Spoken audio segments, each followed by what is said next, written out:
What the fuck is that affront to God that you just sent into the chat? What? Oh my god! Yes, good lord. That is legitimately disturbing. Holy shit! I What put the in actual fuck, SpongeBob man? Come in on. the Discord gift thing, and it's like the third in there. Jesus. So God. somebody Ah, made man. that. Yeah, It's really uncomfortable. yeah, Ooh. Someone animated that. yeah, well. And Nickelodeon's like, yeah, it looks good. Oh, okay. I see 4 out of our 5 memers. Yep. On I'm not Swirly real. 426.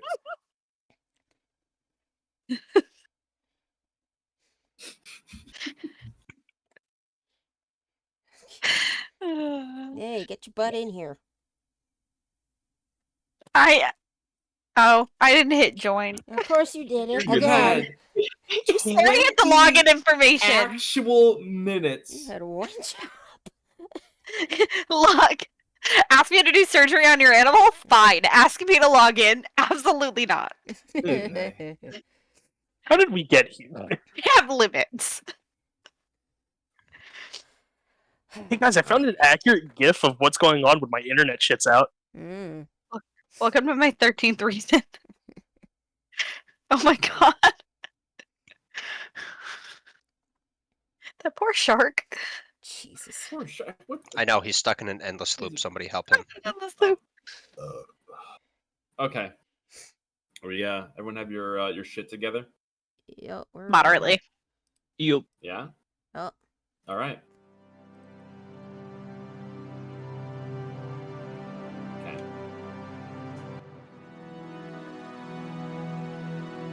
It's time for everyone's favorite dice roll. We're going to see who it's going to be. That's a 2. A 2 is Nayslayer. Whenever you're Okay. ready.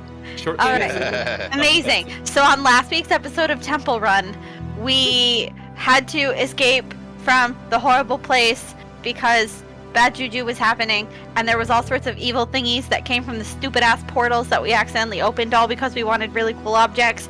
And so we were running, and then somebody almost died. I don't remember who almost died, but somebody almost died. Many of us almost died. It was almost a TPK. And then we got out and decided that we're going back to, oh my god, Aurora South? Is that where we are? Yeah. Because now we have to get ready to talk to the king, and so we kind of had a shopping episode, but not really a full shopping episode because we don't have time for that. And that's as far as my brain remembers. I see. Oh, then we met the stupid ass guards who were outside the Twin King thing to go talk to the Farseer, and it didn't seem like they were gonna let us pass, so we decided to ding dong ditch that bitch and sanctuary our way in. I guess That's the what good- my brain remembers. That's a succinct summarization of previous events. You also saved up an entire block from exploding. And a total. Oh yeah, we did the tangential CS:GO thing. Yeah, Amazon climbed on the tower Bomb defused. of crystals and defused a bomb. Okay. With that being said, through Erethal's strong magical influence, everyone gathered close and teleports to their established place of sanctuary among the stars and holographic sights of the cosmos orchestrated by the Sanctum of Farsight, as there is a flash of the spell echoing its power throughout this large chamber, where everyone is met with this beautiful sight of golden rings and planetary orbits, distant stars, and floating nebula, where the center of the room has a bright fixation, but it's not of any star. At the center of this room, among all of this wonder, is a glowing, seemingly molten cartographer core in its broken state. And surrounding it is this heat-like energy it's radiating, as well as the occasional crackle of a fizzing white which you can surmise is a subtle runoff of cosmic energy. You are in the sanctum, and you may act how you see fit. Seeing this, I will very slowly make my approach. Is the Farseer anywhere? Not immediately visible. Okay. I just want to get within like 20 feet of where the core is. You close the distance and look at it in greater detail. You can see within its broken, twisted cradle, where a filament once was placed, is a small, shiny spherical object within the core. You recognize this as the fundamentum which you had recovered from a cult-like underground organization not that long ago. The actual metal of the core itself has this white-hot shine, and the radiating heat you can feel even from where you are now, still being something of a small distance away. Looking at this burn-off that it's giving off, both the heat as well as the cosmic, it seems to significantly disrupt the function of the Farsight engine. Using it doesn't seem practical with this thing currently being harbored.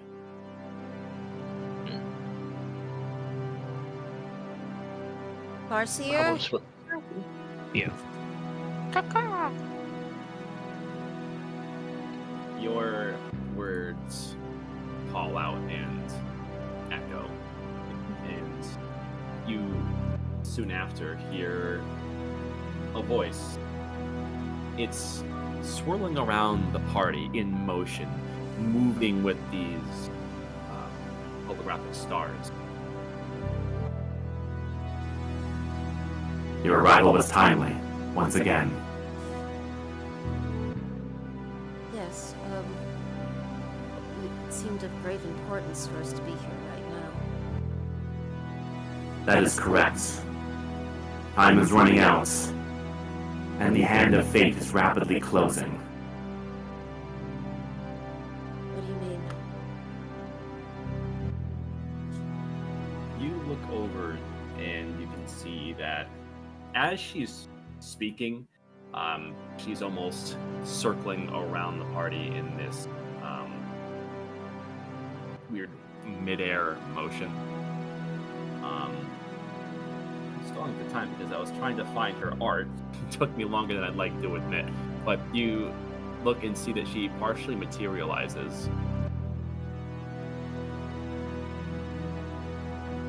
And as she begins to move around you, you see that there's a shimmer of her form as you both see and hear a curious phenomenon.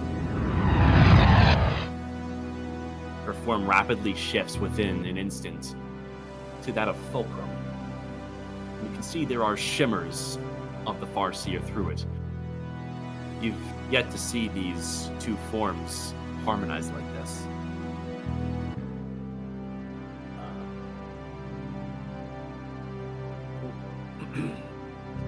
Can I surmise that it's because of what's happening with the core right now and the cosmic energy? Could she be reacting to it? You can see that the as Fulcrum manifests, she does give this centerpiece a wide berth, and you don't think that the phasing between the two is directly related, but you can see when Fulcrum is present, she's much more wary of the cosmic energy than the Farseer. What's going on? What's wrong with the cartographer core? There is nothing wrong with the core.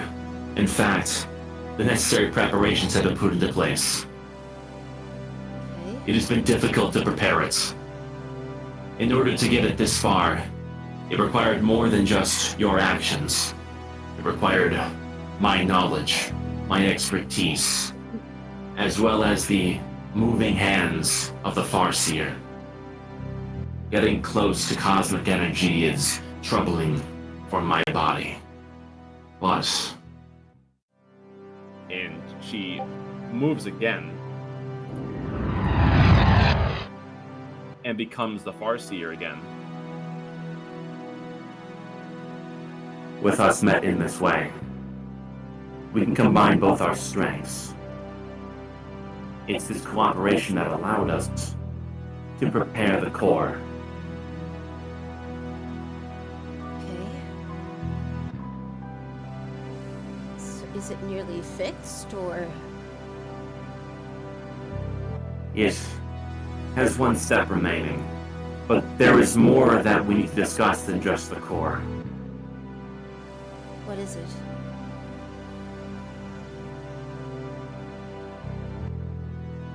She shifts again.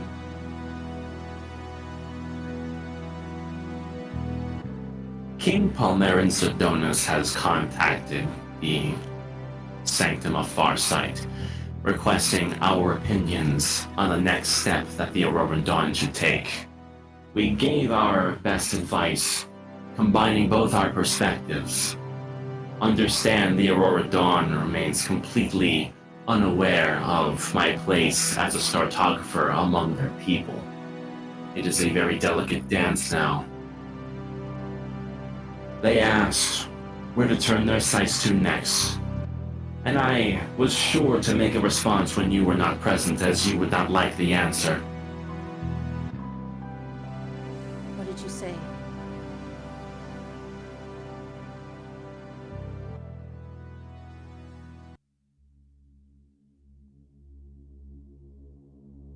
We informed King Sidonus of the most lucrative step for humanity's survival. To put Highshire back in the crosshairs of the Auroran Dawn.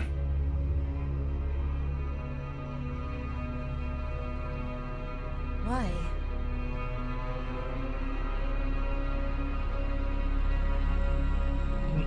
But you don't actually believe that, do you? We can tell you our best judgments. And to the Council of the Startographers, you should understand the potency of this pillar at the center of your kingdom. Pillar Its of power. Chaos? Yes. Its power is great, and the seal which gave you the ascendant souls you possess was not a natural creation of Helios.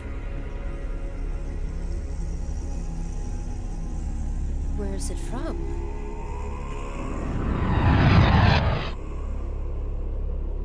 Fulcrum takes stage once again and stares all of you down. I was assuming this to be but review, but I will tell you clearly once now. The seal and the configuration of that pillar was the meddling of the Startographers. We were the first to manipulate a heliostone structure. Wait, what? What this means is the pillar has already been pre-configured to accept the commands of humanity for those who are strong enough. If King Sidonus is to attempt to control Helios directly, with or without ascendant assistance, the pillar is the way to do it.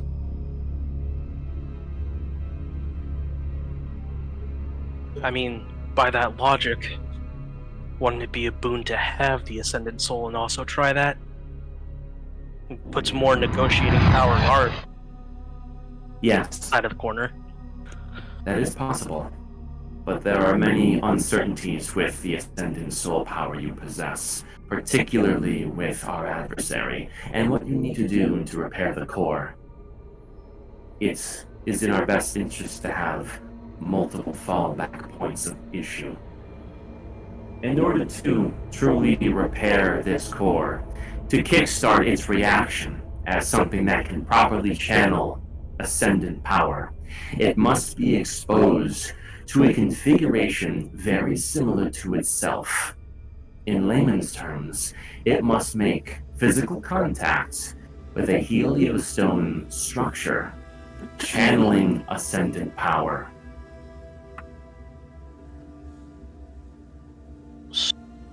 Okay, I think I get where you're sort of getting at here. You're steering them toward Highshire, not for war, but to get close to the pillar.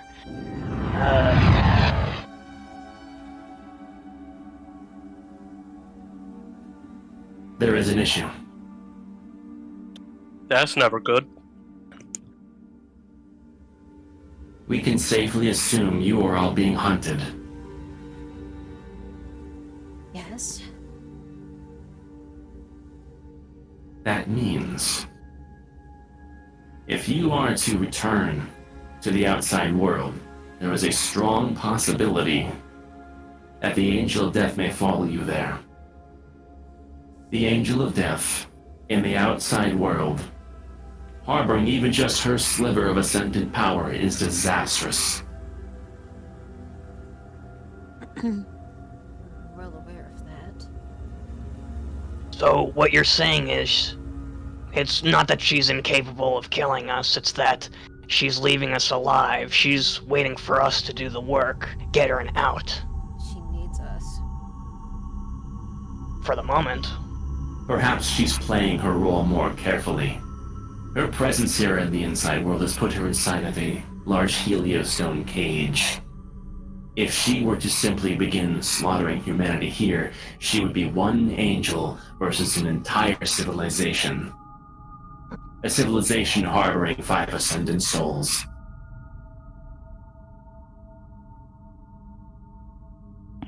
Are you trying to say that our best bet to fighting the angel is probably while she's stuck down here with us? Because I thought that was kind of a no-go situation. At least until recently, unless you have information. Well, theoretically, my people have essentially been building up and biding our time for a chance to enact revenge, take back what's... just to go back to the way things were. So, out of... no offense to your kingdom and everything, working with my kingdom would be the best bet for at least an assault-wise. We still advocate for diplomacy, but understand this is extraordinarily difficult. At least from one nation to another. And if you're considering using your ascendant power on any of Heliostone's structures as a means to finalize the Cartographer Core, understand that doing so may end your lives. You need the core to utilize this power to control Helios. But you need to control Helios in order to repair the core. There is one exception. Of course There is another Heliostone structure channeling Ascendant Soul Power. The Angel of Death herself. What? They're made of heliostone, the angels themselves. Hold on, wait. So, Yeah, no, what you're like, suggesting- yeah. She literally got the idea in her head and is fucking shaking her head at Fulgrim with eyes wide open. So what you're saying is, you want us to play the world's most dangerous and high-stakes game of tag. Yeah. Oh, it's You are just correct. one of our options. Man, Oh my that's God. fucking crazy. I love it. The first Oh my- it sent her back the first time she touched it. What makes you think it's not gonna do it again? What? Because now she has something that's like a human soul. Like a human soul. Well, not exactly. What if this ascendant energy allows her to bypass that little defense it had? Sorry, my internet crapped out. Well, I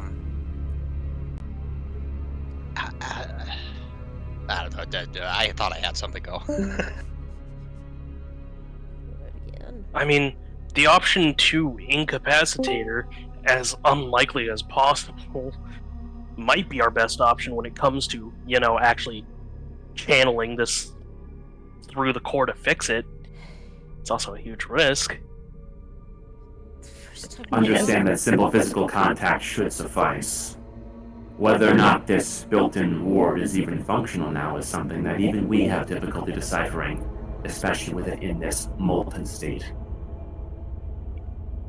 Well, almost everything we're going to be doing from this point on is literally Super either, dangerous. yes, either we die trying or barely succeed. So we're going to have to look at all of our options and weight the risk to reward and figure out what's the best to go for. Because sometimes the risks may not exactly be death per se, but, potential 5 people versus an entire kingdom type war situation, or, sometimes the price is just too high, something like that. Well, seeing as the price of us failing is literally the entire world, really don't think Well, that's I an mean, option. well, that's the big bad scenario. I'm talking about like the other smaller little ones on the way to the nuclear option. We're going to have to fabricate some sort of situation that will allow us to fight on our terms. If you're looking for an avenue for making contact with the Angel of Death to complete this core, you have no need to fabricate an avenue. One is creating itself in 22 hours. The meeting with the king? You think she'd show up? She would. It wouldn't be the most unlikely outcome. You all saw the attacks on the energy storage depots. Her hands are already moving. You think that was her? I've got a pretty good inkling. While not directly associated, these instances where cosmic energy is disrupting the kingdoms is coming from these increasingly strong pulses coming from the heart of the planet itself. You think We ultimately attribute this to the omen. Could her presence be messing with the heart of Helios? It's unclear the connection between the Angel of Death and the Omen, but they surely have an equal goal in eradicating humanity, and cosmic energy plays a strong role in this.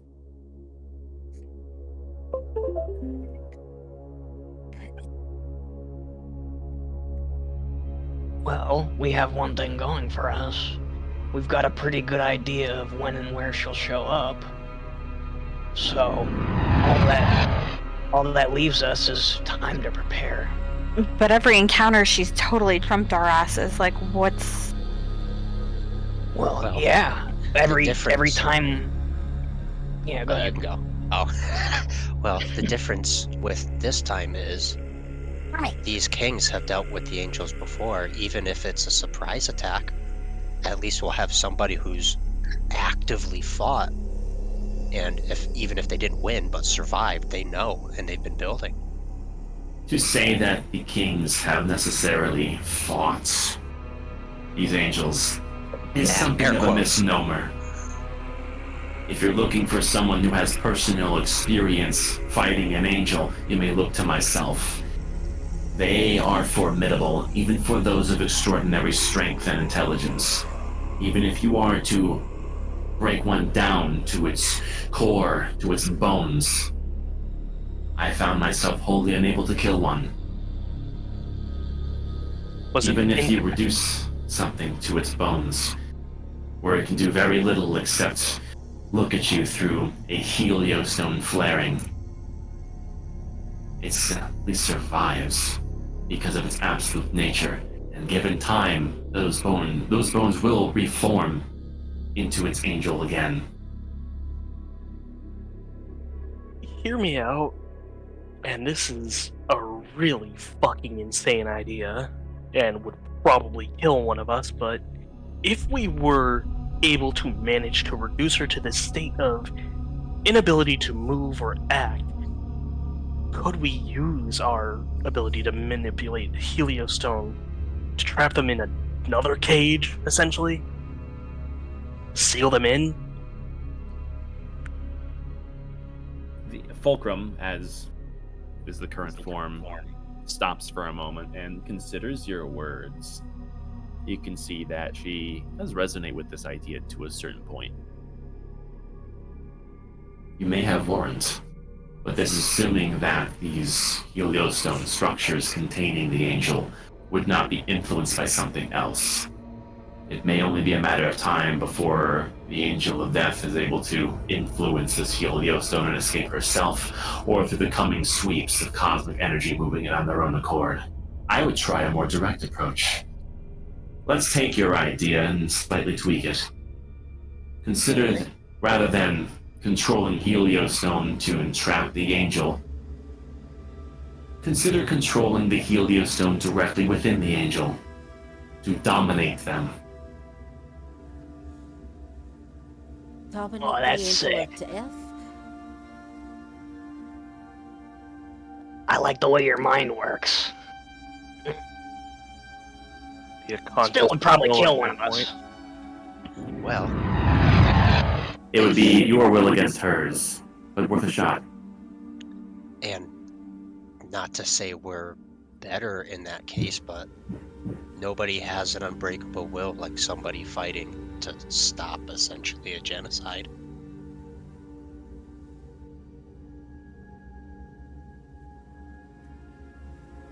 What All happens if theory, we but- lose that contest, though? Well, That's the the question. same thing that would happen if we fail anything else. Most likely death. Yeah, fair This is enough. what I mean by we have to weigh the risk and reward of all the options and figure out the best path of these ones to get to the end game. And we know that fighting the Angel of Death, you die to her, you're gone for good. No resurrection parlor tricks can save you from the absolution of being killed by this creature. Understand that if you fail, there is no safety net. When you act, you must mean it, with all your ascendant soul. For if there's even a shred of doubt, it may be better you hesitate. In either case, many of the Auroran High Authority are being summoned to the place of the King's Address. Being of our position, we now know where it is taking place, and we have done well to secure seats for the 5 of you. However, simply walking into this place is not going to be so simple. They have Yeah. any detectors, they're going to immediately detect our ascendant souls. Not to mention that there is a rising investigation upon many who claim that someone has been walking around with great radiant power. It seems as though your deeds have gotten the attention of many. Hopefully in Still. a good way. You can only hope. Even still, navigating to the regal proscenium will require you to take an unorthodox approach. These streets, you will be crawling with security. The top of Auroran technology will be present. And there are many arcane wards in place. You will not be so fortunate as to simply teleport to the location. We have to work through it. However, walking through these bottleneck checkpoints, I would not trust them.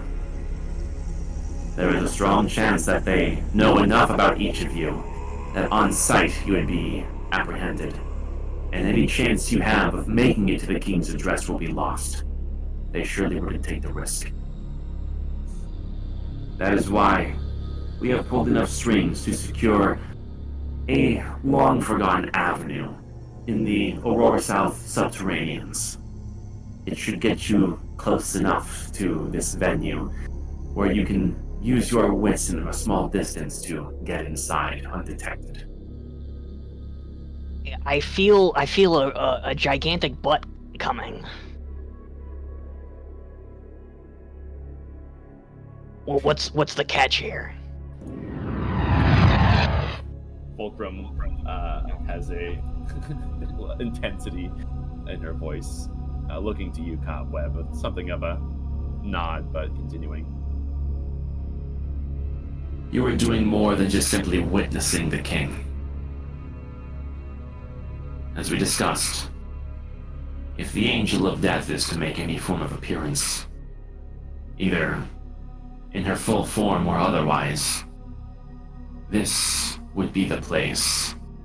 We have paid attention to whispers throughout Orowa South, and it should strike you as familiar when there are those, however fanatical in their beliefs, that they have been spoken to by the late king, by external powers claiming to be this or that, claiming of wolves in sheep's clothing.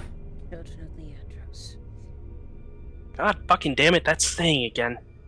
Well, there's Wolf in also sheep's that clothing. there's also that cult group that we stopped on the bridge too. The Children of Leandros. Oh, No, I thought that well- was somebody else. I think he's referring to the New Dawn. Hmm. The New Dawn acolytes have been hard at work as well.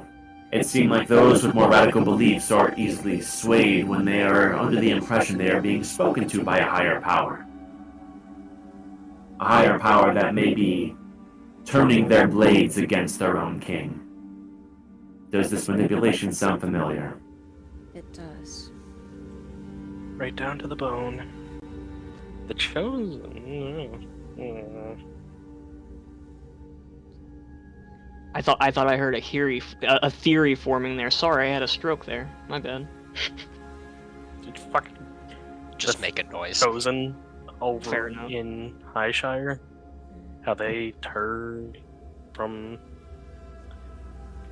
Why is my brain drawing a blank on fucking Aerothal's old god? Because fuck that bitch. It's all labeled as trauma now. Yep. Yeah, fuck that bitch. All my You homies hate Zula. Mm. The Chosen, as well as Chosen and all that. You guys remember how they would hear their words. Yes. Yeah, that's what it feels like here. Chosen champions sound familiar. Yeah. People hearing good words of their gods.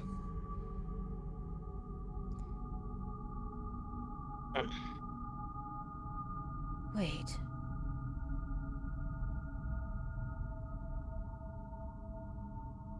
They would some of them would hear, others it wasn't with words, it was with images, with emotions. Could the ones that didn't hear words be the ones that were chosen by Helios? When I communed with Helios, I remember it showed me images. So your theory is not. Well, it's not a bad theory. It's possible. I don't have the spell prepared right now. Hold on. Or do I mean, I wouldn't put it past the Angel of Death to just do things differently for each person. You know, this one has, strong emotions that kind of feed into it, but that person is very level-headed. Let's speak to them. I mean, not to downplay your theory or anything, but the angels can do a lot. I mean, at this point, it's just extrapolation. It's quite possible that it could be a little bit of both. Correct, yeah. No, I think the last chosen Sadrius. I remember when we were in the High Crucible to retrieve him, he had a dream from Zula. I remember hearing him say, Zula does not speak with words.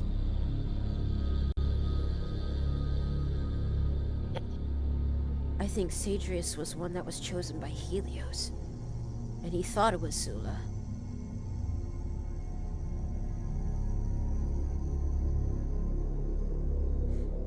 Theories that we can only pray humanity will persist long enough to gain answers to.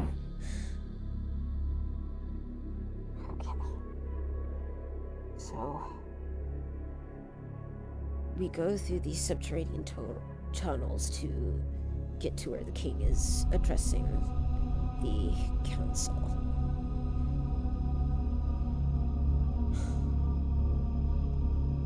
Yes, I will give you a clairvoyant guide that will illuminate a path known to none, one seemingly forgotten. It seems occasionally the heliostone for which Aurora South is built upon occasionally shifts in ways our architects cannot entirely predict. This will be used to our advantage. You will follow this path and reach an area near the venue for which the king will speak. From there you will surface, cover a short distance where anything may happen. And from there, you will witness the voice of the king. Hear Aurora and Dawn's proper stance on their approach towards Highshire. And keep sharp eyes out for anything that may try to cut his voice short. If you are looking for an avenue to make yourself known to the king, this would be your prime opportunity. Should you attempt to do anything short of reveal your identities before anything but the king himself, I cannot guarantee what will happen. Palmerin is a man of reason. He tries to see the good in everyone, but he is also prepared to become a butcher in order to do what he must for survival to be assured.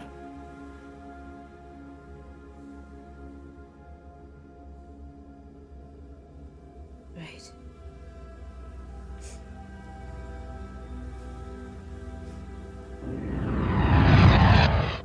One last thing that we should, as two halves of the same soul, disclose to all of you. You must understand our position. We share common enemies. You have done much to give humanity a chance, but it's still not enough. Not yet. And diplomacy between your kingdom and ours is still something that may not be within the cards. If the choice comes down to it, we are willing to sacrifice Highshire in the name of humanity. If we have to sacrifice the city, so be it. Just don't kill the people. That would depend on them. They've done nothing but survive, just as you have. They didn't realize what they were worshipping. And if you play your cards poorly, they may never realize it.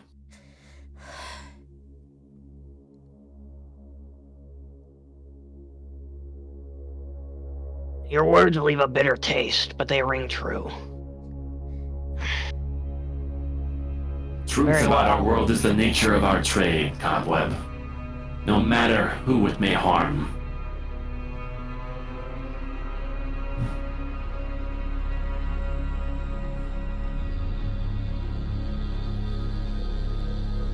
Yeah, Dagny is just kind of clutching at herself at the uncertainty. It will not be long now before myself, Ragni, and many others are summoned to the interior. We will be the immediate counsel of the king.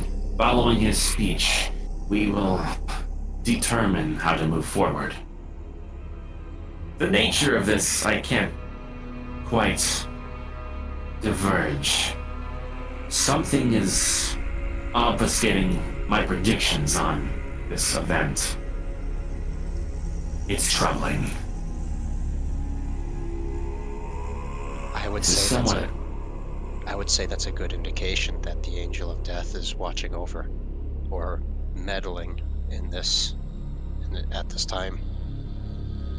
It is an indication further that there are certain things that King Sidonis are keeping secret even to me. I wonder what that could be.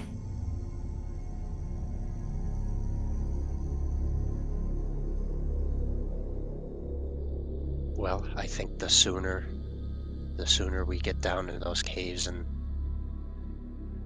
the better. We can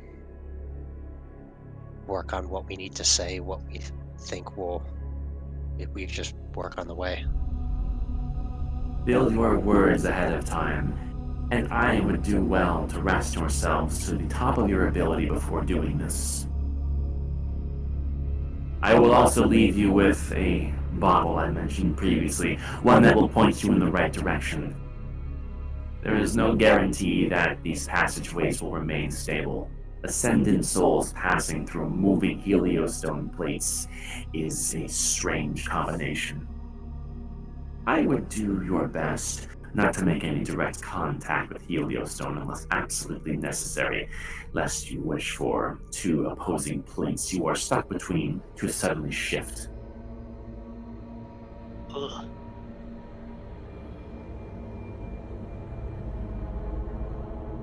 Well, that's a pretty picture. Heliostone will be judging you. Do put on a good show.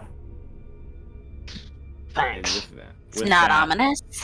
there is a ripple in the air as a few stars coalesce and form what looks like a tiny compass, which is floated over to the party to grab.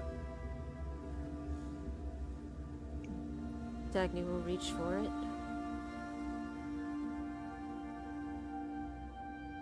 When you feel yourselves prepared, follow its needle. This will show you the way. More than that, whether you believe in some analog of Zula still, or Helios itself, or something else entirely, do say your prayers to it. We may never meet again. Thank you. I assume if a fight does break out at the King's audience, we can count you as an ally to at least help get the important people out. If Auroran executives perish, then so be it. The price to pay for progress. I'm unconcerned with blood being spilled, as long as key actors remain intact. That is what I meant by that.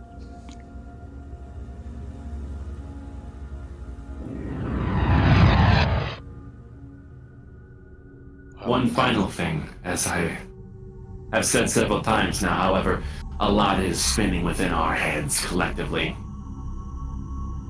Should you doubt yourselves, should a time come when you feel as if death will take you before you can exercise your ascendant will on the great machine, consider forfeiting your power to King Sidonis. He is proven able to speak to Helios, to manipulate it ever so slightly. He is a man of great strength. You've seen this? Only those that have great strength are able to do this. The only individuals who have been able to nudge Helios unassisted have been myself, the Stormtographers.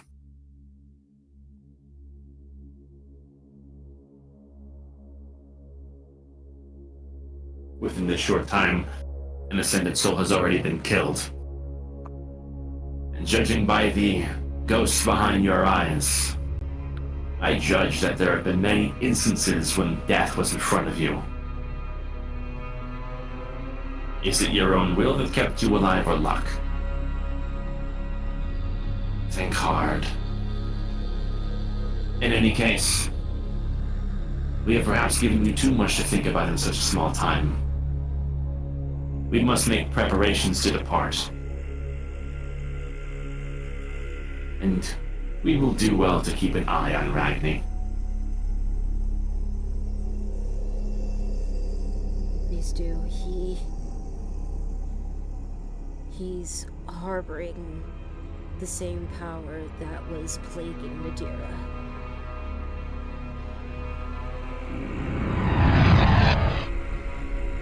May the stars guide your paths, as well as him. Be well, ascending souls.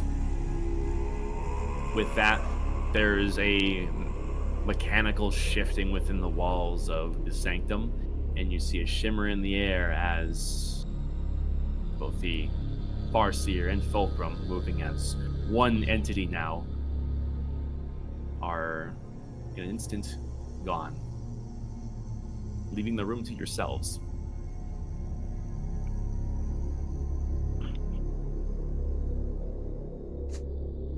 Well, it's kind of nice to see them getting along. It's gonna fucking suck.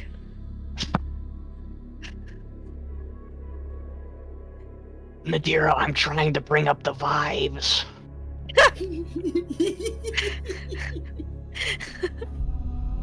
Yeah, Danny just kind of collapses into a little ball on the floor. Well, that's unproductive. Erithal. I mean, we're all feeling the weight. But we got a plan. Unfortunately, I do not have any more money to share with you all on my person to buy us some more rooms. So we'd have to either barter or just sleep in the caves, but I don't think that's going to be a smart move. No.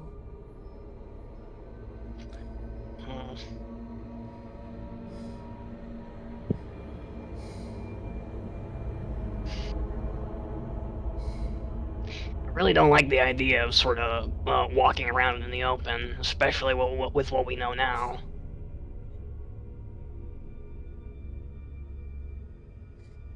Yeah, nothing feels safe anymore. Well, look, guys, come on. It's our situation hasn't worsened. It's always been this bad. It's just now we have context. Oh, I'm getting a point of inspiration. I already got one. Thank you, though. Give it to someone else. Right on. I'll give it to Dagny to cheer her up. You just like Would plucks you like a an star out of it and inspiration just be in like, these here you trying go. times? Daniel, I know you just found out that your whole world may burn, but here's an inspiration. Daniel will cookie. just go ahead and look at the compass that the Farseer has given them. It's quite steady and has this beautiful silver complexion to it. There's the occasional waft that comes from the energy at the center of the Farsight engine, and you can see there's the occasional fizzle of cosmic energy waves around. You can see that this needle begins to twitch erratically before realigning itself moments later. You look over towards this center of the engine, to this glowing cartographer core, and the weight sets in on what must be done the longer you stare at it. Perhaps best to abate your gaze for now.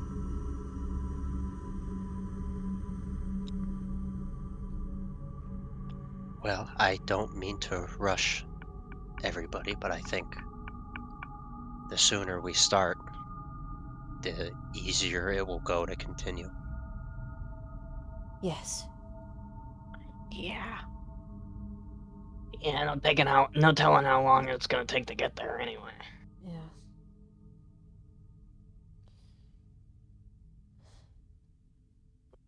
Yeah. Bracken will start making his way to the out teleportation circle. Wait, is that a good idea? I mean, does anybody have it? Oh shit, you're right. We're trapped. I mean, We teleport unless ourselves. we just pick a direction and go, and hopefully it leads to some we pop out, just like how we did at exiting the book. I don't see any other better way. Kraken, you do crane your neck over to the alcove containing teleportation circle basins. You can see that there is one active at the moment that does lead out towards the top of the Twin Kings founding. Yeah, that's the quote unquote outdoor that I was mentioning. Yeah. It's basically our only exit. Yeah. Suppose it's now or never then. Yeah, nothing to it but to do it. To the Gooch of Helios! What the fuck? Sorry. I don't know. Sorry. Wow. Yeah, Pracket will just head over and start. I guess wait for everybody to go all at once rather than just one at a time. Everybody starts just exiting that door. Yeah, Dagon gets to her feet and starts making her way over to the circle. Mm-hmm. Okay. Okay.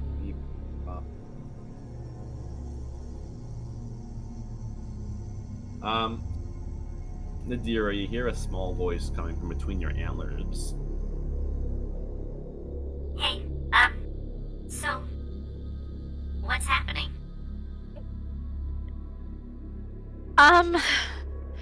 Not a whole lot of optimism, buddy. Mostly pessimism.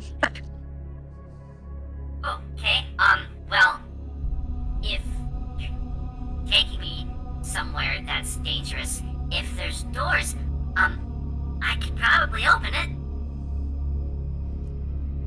You can open doors. That's a good thing to remember.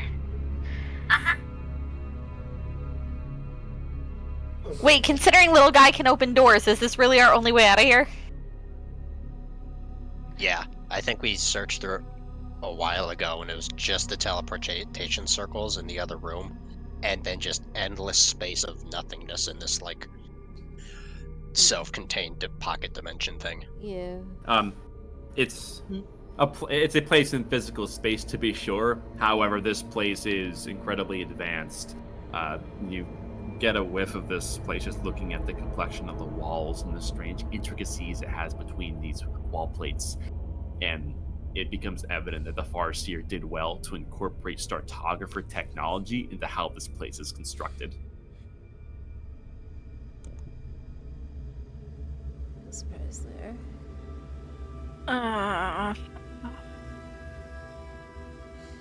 Fine, I guess we're going out the main way where everybody can see.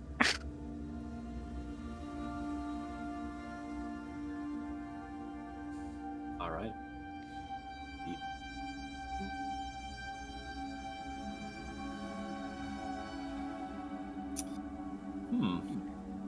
All right. Is everyone entering the teleportation circle? Yes. Sure. Very well. Okay. Everyone steps onto the circle and back towards the Twin Kings founding, and within a motion, off you go.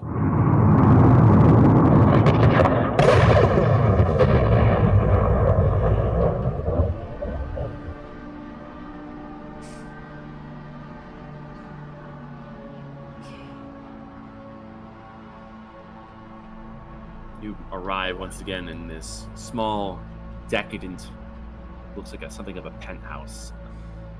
Last you had arrived, there were guests which you were intruding on, but taking just a quick, immediate look around from your positions, you don't see anybody immediately present. You feel a quake beneath your feet, a reminder that these two twin statues are channeling a prominent amount of power. And you wonder if cosmic energy has disrupted it in any way, but see no evidence of that either, at least not at first. I have to proceed with caution from here on out. Not exactly my strong suit. You think we can send Silky out there to see if we're being, blocked in? Certainly try. Probably. Is there a gap underneath the door that Silky could crawl under? Or is it like solid tip to tip? Edge to edge. The That's what I architecture was of this gonna say. place is very, a very high bar. and this door is a tight seal. However, Silky does tilt his head at you if you have any ideas. Are there windows on this floor? There are not. Fair enough. Look over here in this room again.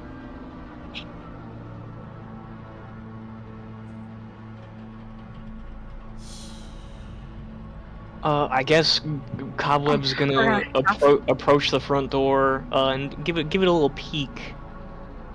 Let me see here. Okay. Oh god, it's a guy. Kraken, don't get too close. You're gonna glitch him into the door. Holy fish face! It's a guy! God damn it! Sorry. No, that was good.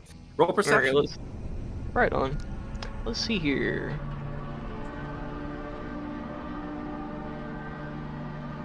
What, we're just gonna sneak through the whole damn city? Mayhap. 12.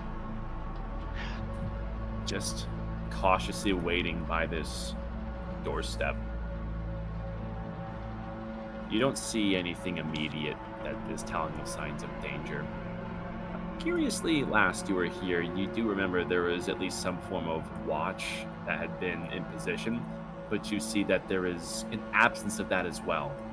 It is quite silent, or at least silence is the wrong word, quite abandoned, with the roar of power coming from below.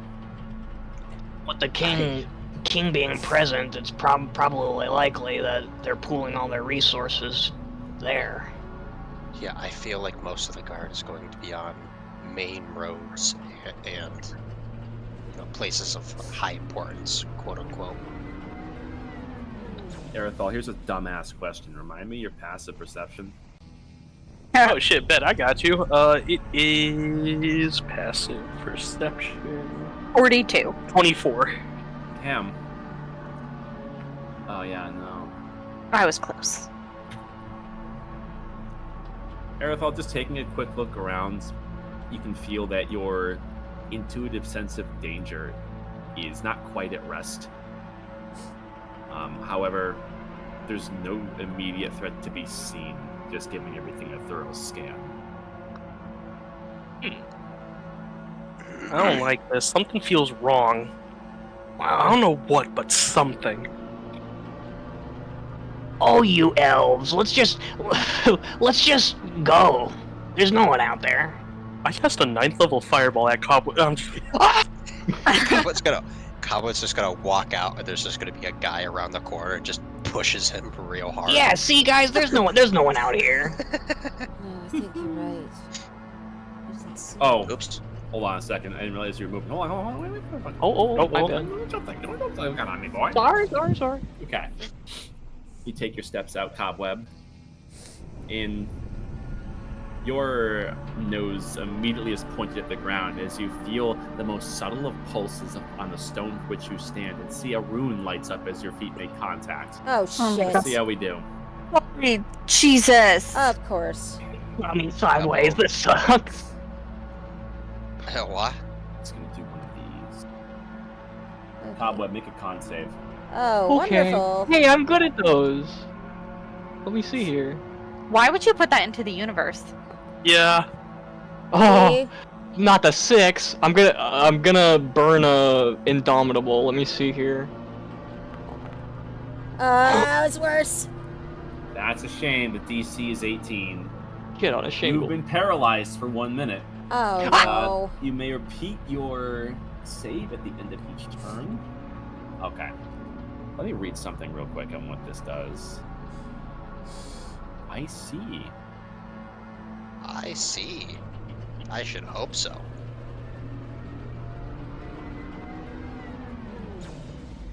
This thing extends these scythe-like appendages and pulls Cobweb close. No. Give straight. Hey, Shit. my boy. Give me back my boy. Roll for initiative. Ah, Oh, fuck. shit. God. Dang it, come on. It was invincible. I rolled a 12. You did what you could. Who nat 20'd and wasted that? I see that. Oh no, it moved. Never mind. Let's see. Dude, is this the part where Cobweb gets thrown off the fucking statue? We're next to swear what? to God. The staircase with no railings. Well, see, out of everybody here, though, I'm going to be the one to go and get him. I can fly. I can Fair also enough. fly. There you Yeah, go. but you need to do, like, you need to, like, burn stuff to do that. I Yeah. could just, and get him.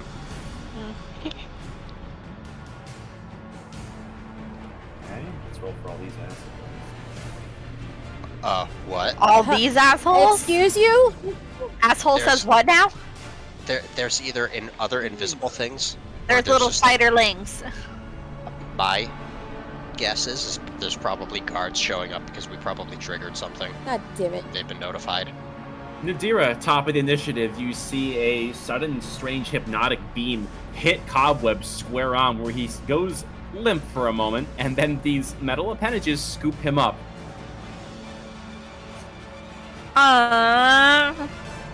This is not a battle for regular me. I am gonna go air elemental. I see. Okay. Here. Sorry, I'm checking shit off on my sheet, so I remember I did that. Okay. Woo, that's fucky. Don't do that. Okay, and then I'm gonna use my. I have a question just because of the size of the tokens fucking me up. Can I theoretically fit right here? Because I Well, you're have. an air elemental, don't they have an air form? Yeah, you can enter house south Yeah. there, move through spaces narrow as 1 inch wide without squeezing. It doesn't say anything about require you to end your turn. So yeah, I mean you're pretty nebulous in your form right now. So yeah, very easily you can move around. Okay, I know there's a wall, so theoretically, okay. Can we Yeah, just, I can move you. You have 90 Yeah. feet. You know where I'm trying There to you go. Go for it. My token doesn't want it. Okay, I'm gonna creep in, and then I'm just gonna scooch to the other side here. Totally fair. Just gonna back up for integrity's sake. Okay, and then 2 slam attacks. Pop, pop. Because not with Cobweb am I doing the other thing I can do. All right. Let's check out what I did. I only see 1 slam attack. It was loading. Oh, There we I was go. Thinking about it. 16 probably does not hit. All right. Let me check out what this thing has. That's a lot of immunities. Okay. Okay. Yeah, the 26 hits for sure. Let me go ahead and subtract that. What's that? There we go. You look into this thing's eyes and you see that it's more than mechanical. There's a certain intelligence behind this thing. And you can see scratched into the abdomen of this thing is a familiar symbol resembling something of a mystic looking iris. It strikes you as familiar. You've seen this before. And then I have a miscellaneous question because it's not an attack and I don't know if it's something that just happens. So I'm going to ping it. I'm not trying to roll for things. Available. Sure. I don't know what that means. Whirlwinds. Feature.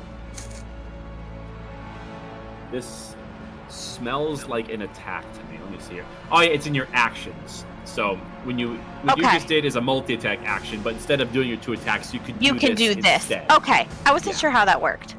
Okay. Thank you. Yeah. All right. Okay. Let's see. Dagny's closer. Huh? Do. Oh, shit. Uh-oh. Twice. Oh yeah. B-Man. It doesn't even need. Wait, does it come? Whatever this thing is, does it come within 10 feet of me? Amazingly, I was thinking about that too. It did not. Oh no, I was just asking. The fuck? What the fuck is that? Oh no. So It has its a little first eyeball poking through. Its first attack is a crit. You're an asshole. I can't do anything about that because it's not revealed. There we go. So that first attack, it has advantage anyways, but it wouldn't fucking need it. What in the name of the Necronomicon? You look at this creature and you see it is something that at one point may have been an automaton, and it looks as though it has been defiled and mixed with some less than savory forms of energy. You're not quite sure what to make of this, other than it is not friendly. His The little crit eyeball will was hit you cute. for. Oh fuck! Is this San Seven- Andrea? This is 17 total damage to you. As it has these spectral glowing hands, and it throws a punch, literally, as this ethereal fist comes your way. And the second attack is only a 9, so it will miss you. As the first one moves you as you crash into the table unceremoniously, that instantly saves you from being hit a second time. Okay. I can't believe they really just like did this to you. That's Yeah. its go. Now it is the retriever's turn. Oh, it's a retriever. That's kind of cute. I'm gonna kill it like the other metal. Oh thing yeah, I I'm fought sure it's before. fucking adorable. It's Okay. gonna retrieve my eyes out of my head. Okay. Let's see. Spell casting, you say? I guess you could try that.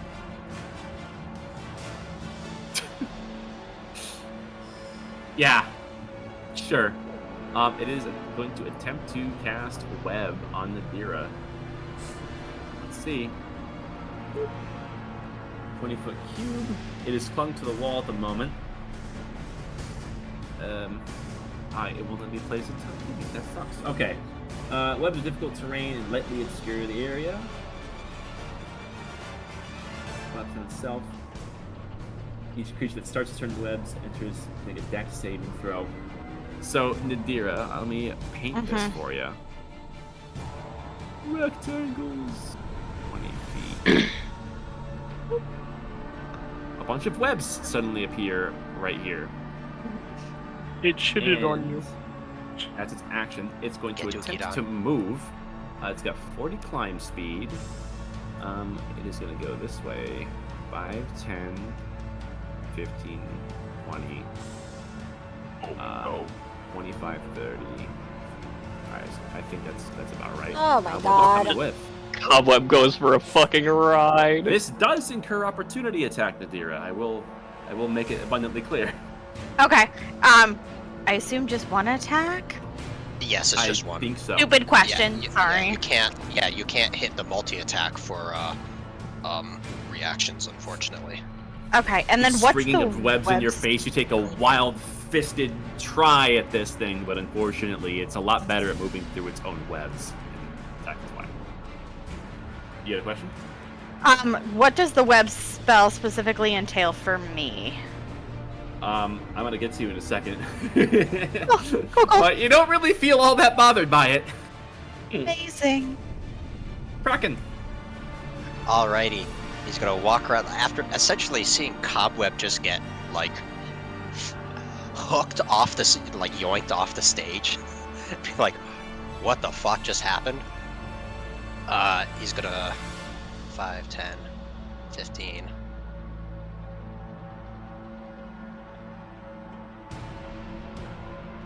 Awesome, I can make it to him. You moving through the webs? Flying, so I don't need to. It's a 20-foot cube. It's if the webs are on the ground, are they just floating magically in the air? Well, you'd have to. It's 20 fly speed to go up and around, like vertically. Just keep that in mind. What's your total fly speed? I have a 30 fly speed and 35 walk, so whatever I would need to do with that. Okay. You probably have to dash. Yeah. So you would have to well, action then. dash to get to where you are. I'm gonna argue. Yeah, 35 is definitely not enough. If I go up, so I guess we'll stick me right here then. I guess flying above. Okay. Well, where That's did you fair. start? Was it right here? Essentially right here is where I started the flight. I walked over here. I understand. Okay. Yeah. Okay. Yeah. So you're above So- the webs. That's fine. Yeah. Let's see. Yeah, that'll help. What do I got for spell slots? Might want to slow this board down. Yeah, that's what I'm trying to see what I have prepped. Detect magic. Well, I know there's magic. Caustic brew. No, that'll hurt Cobweb if I heat metal it. Oh, actually, But it'd be Hear really me fun. out. Slow roast. Hear me out. It would be really funny. well, here, I can do DM approves this message. this. I can do this, because it's a bonus action. Yeah! Oh shit! now I Forgot can- about that. And now I can fly the rest of the way. Yay. Like, Now you were just above the webs when you did yes, this. so they will... Yeah, they burn. Fire. And Yeah. okay, let me see. Now I think per the web spell. It should say what happens when it takes fire damage and everything on it. Yes, I remember doing this in Eric's campaign. Let me see. Yeah. Webs are flammable. Yeah. Any 5-foot cube exposed to fire burns away in one round, do 2d4 fire damage to any creature that starts its turn in the fire. All right, cool. I'm gonna roll 2d4.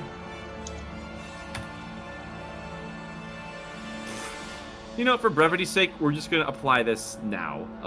Nadira, you take 3 fire damage. Okay. Hmm. As does this bad Larry. Oh, you're welcome. As does this bad Larry. And so if I did happen to pass What's by it got? whatever's invisible in there, within 5 feet, it takes 6 fire damage, as well as the big metal spider thing. You wouldn't pass directly by them, but Okay. they were affected by the fire jet. Yep. And 6 fire damage to... Yeah, big stinky. Yeah. And then I'm going to... It's time to wallop. How do you still have your action? The spell is a bonus action. Badass. Okay. You use both your speed, bonus action for And now the just move regular fast action. thing. Christ, that's some hella efficient turn economy. Okay. Yep. Yeah, that's why 19 it's... hits. When I was able to dash and do this, I think I moved like 200 and something feet. Okay. It was wild. So yeah, 19. Yep. And that's literally everything I can do. Minus my play. reaction. Dang it.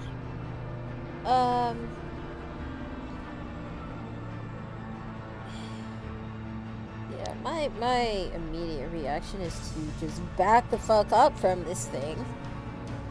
But he's still free. Yeah, I'm gonna go ahead and back up over here. And I'm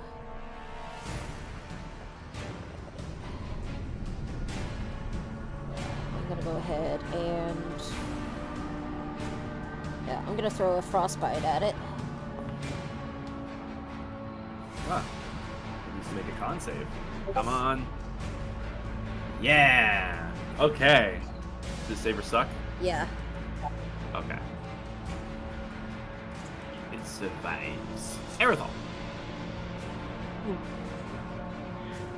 I must make a decision. What do I want to make? Big think. Yeah. I have to use my brain. Oh no! Like a cobweb's outside now. Yeah. I was gonna run up and fucking hit it with a lesser restoration to undo the paralysis, but I guess not. Now would be not a good time to do that anyway. Well, now it's not a good time. Let's see. Brain think quickly. My thinking noodle ain't doing no good. Dude. Fuck you. Make a save. Alright. I think you have to add. Oh, and he Oh, he is fails. uninjured, if I remember. Yes, he has not taken any damage yet. He definitely fails though. So add 4 to that 13 then. 17. Necrotic, specifically. I see. I just wanted to bring that up in case, like, they're not as affected by some damages. Nope. They take it in full stride. I still have movement. I shall hide behind the thin lady. Really? No, no. I'm proud of you. All right. Going with that bitch. Cobweb, you are in the clutches of this large spider-like construct, and you are restrained, or not restrained, but you're paralyzed. That ain't too great. So yeah, it can't do too much. However, well, I guess you're restrained in the fact that it's like grappling you, but whatever. Tomato, tomato. End of your turn, you may re-roll that con save to remove the paralysis. Oh, let's see here. All right. You are no longer paralyzed, but you are still being gripped tightly by this bad Larry. The perfectly cut scream continues. Brackett's gonna make eye contact with Cobweb. Just look at me. Don't look anywhere else. Just look at me. I fucking hate spiders! All right, these guys have a time to shine. Wow. Cool. You can take. All right. Let's see how we do. They have 2 attacks each. There's a grand total of 4 attacks coming towards Wispy Girl. All right. Bing, bang, bomb, boom. Bang, bang, bop, boop. What the fuck? 7, 2, 6, and 11. I decline. Get out of here. It's What? hard to hit wind. Fair enough. That's true. Oh. I am the wind, and the wind is me. I'm a leaf on the Okay. wind. Watch me fly. What the hell, man? I don't like that. Okay. You have 15 AC, and all 4 attacks whiff. Use your goddamn luck. This is luck. This is not skill. Luck. It's luck. You're up. I had nothing to do with it. Okay. So, this could be a fun time to use this.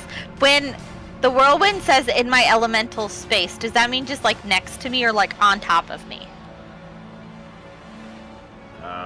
You'd have to occupy the Shall same I? space as something. So, I can only occupy one of you. I can't occupy both of you. Well, let's occupy this guy. Seems like it could be fun. okay. Okay, I want to try this. All right. I want it to do Cheeky something. whirlwind. Failure to. Oh my Christ! Blowing up the eyes, sneaky motherfucker. I see what you're doing. All right. Random direction is not prone. Shit, man. Okay. Strength save DC. God. 13. That's not my DC. Okay. Strength save. We can do it. +4 to dream. That's a 13. Ooh. Fuck. Beats it. So I guess it just digs its strange metallic boots into the statue and hangs on tight as it's whipped around, but holds steady. Good effort, though. Okay. Alright. The back half, it doesn't show the full thing. There is a second half to that paragraph.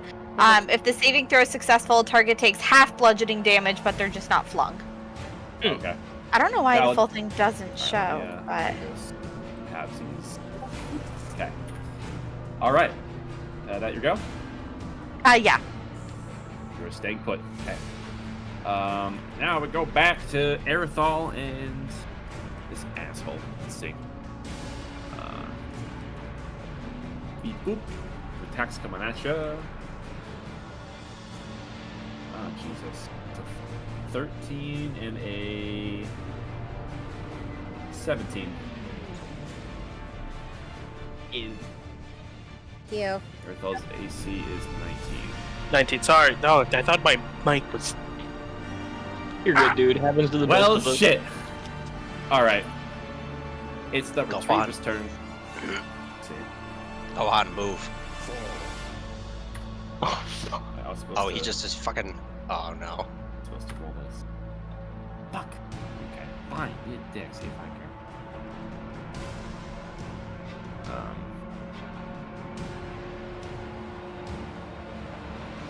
I see. What does he say? I see. Shreds to say. Okay. Okay. Make a choice.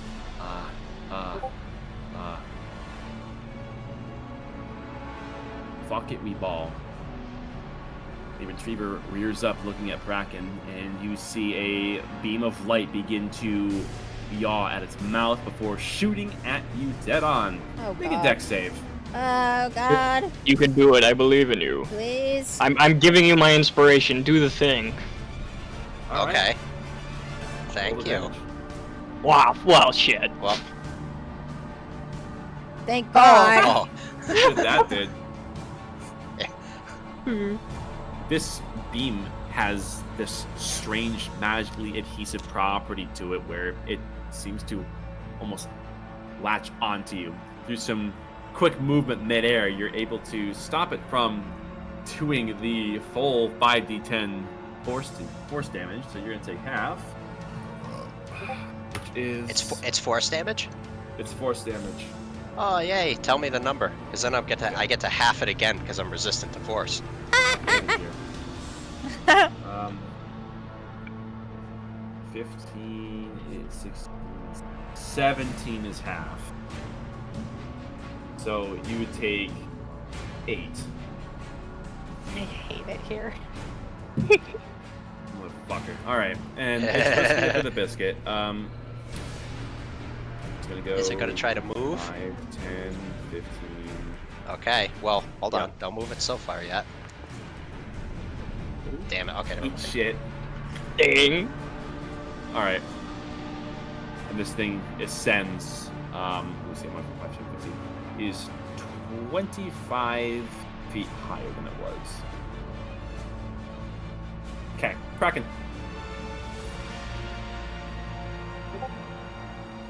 Come back here, you. And you said it moved 25 feet up. Yeah. So I guess angles would technically I would make it if I was right next to him. Sure. Okay. It's gonna take the 6 damage again. Because of Chardalon Stride. Okay. It's kind of a really fucking weird spell. Damage just happens. Where'd it go? But that's my turn. Okay. Both those land. Let me subtract those. Pop, pop. Right into its metal carapace, creating dents. Physical damage. You know what? Let's just see how it does with cobweb. That's, I guess, technically sleight of hand. I think the upside to Chardalon Stride is it only can take the damage once per turn. Yeah. But if I'm just sitting next to it, it won't Yeah, take it because I have to like enter the space.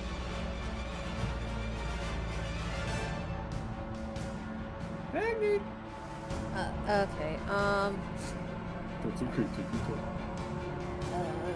Okay. Sorry.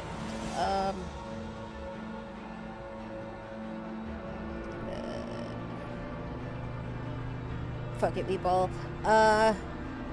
I am gonna cast Magic Missile at 4th level on the spirit attacking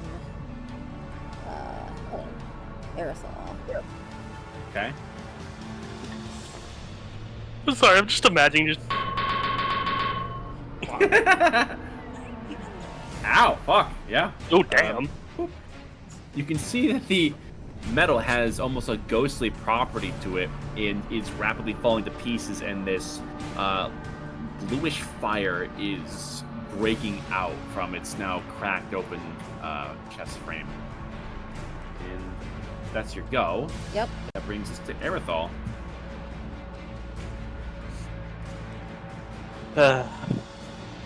Well, Fucking die! fantastic.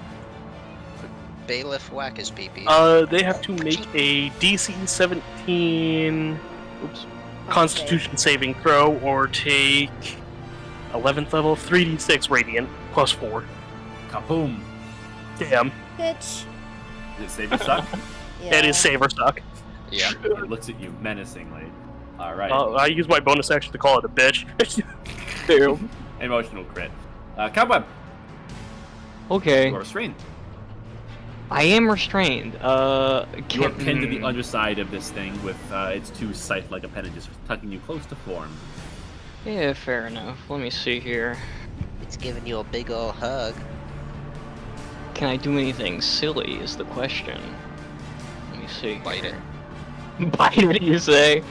I'm going to do something else. Does this require? Oh, it's verbal. Okay. So we're 25 feet up.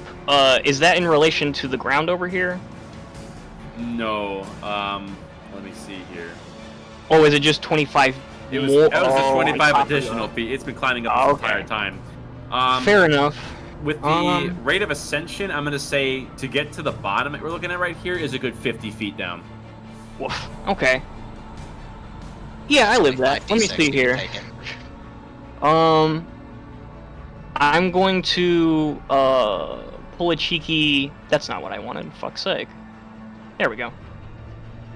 I'm gonna misty step over, I guess, 20 feet or 20 feet in the 30 air feet. over here. 30 feet rather.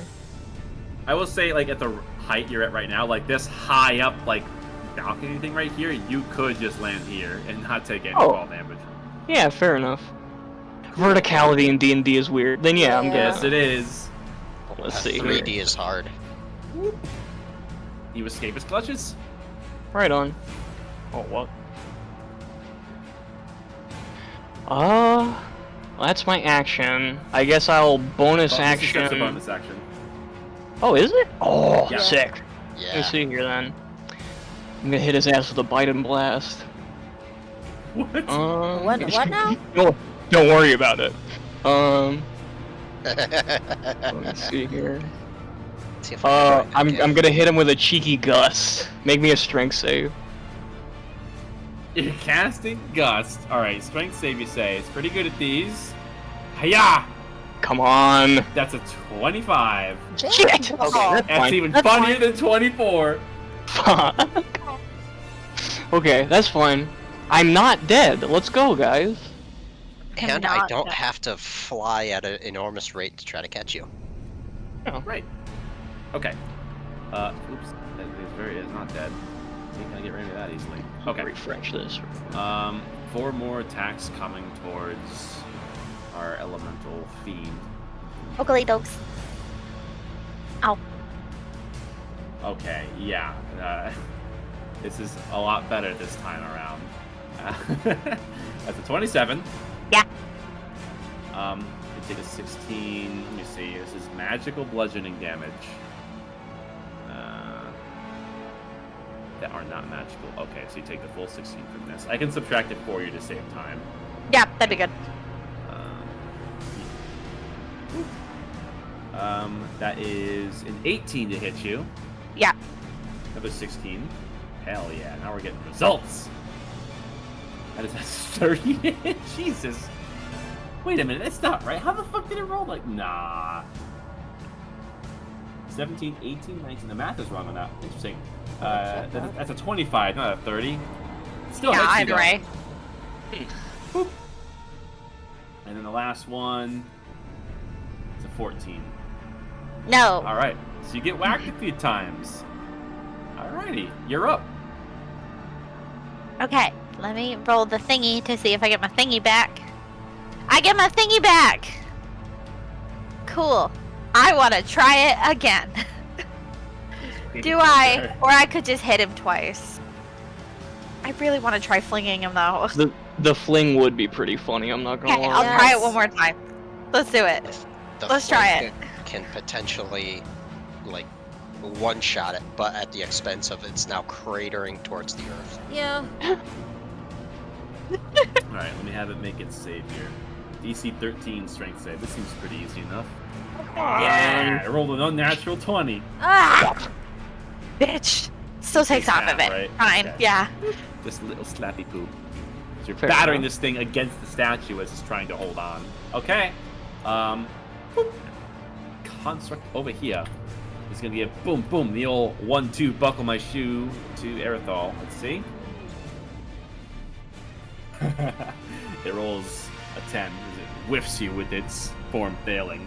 But then the fire within it flares to life and comes straight at you for an uppercut as it crits. Oh Bitch. fuck! Dang, the DM's rolling crazy tonight. I know. And That is a total of 14 bludgeoning damage to you. I'll just subtract for you. Oh yeah, no, I have to do that thing before he tells me the result. I have 2 uses of it left. I'm trying to be conservative, you know. Yeah. I don't think these guys hit really hard enough to warrant that, truth be told. I would No, hold but on to still. Well, to be fair, they haven't hit us yet, so I don't know. Well, they haven't hit me yet. the last crit that was She dealt fucking was snuck 17 attack damage. me. What are you talking about? Yeah, but you're you. I'm so proud of you, Kyo. Alright, anyways. I am going to be hurt in a moment. You're lucky we need you. The Alright,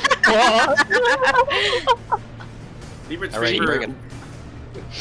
with its many beady, Yeah. glowing eyes, assesses the situation, and it belts out its head and clambers its scythe-like appendages together and has a very unsavory wail. It gives itself a And- concussion, you say. Let's see. It is going to cast. Come on. Plane shift. Oh God. Oh fuck! That's what I want to be able It to says cast. willing creatures. You're trying to. You link hands in a circle, so this is alone in that venture. Yeah. You look and you see the strange iris-like inscription that's on its abdomen. It's seemingly just There we go. etched and roughly scratched into the carapace after the fact.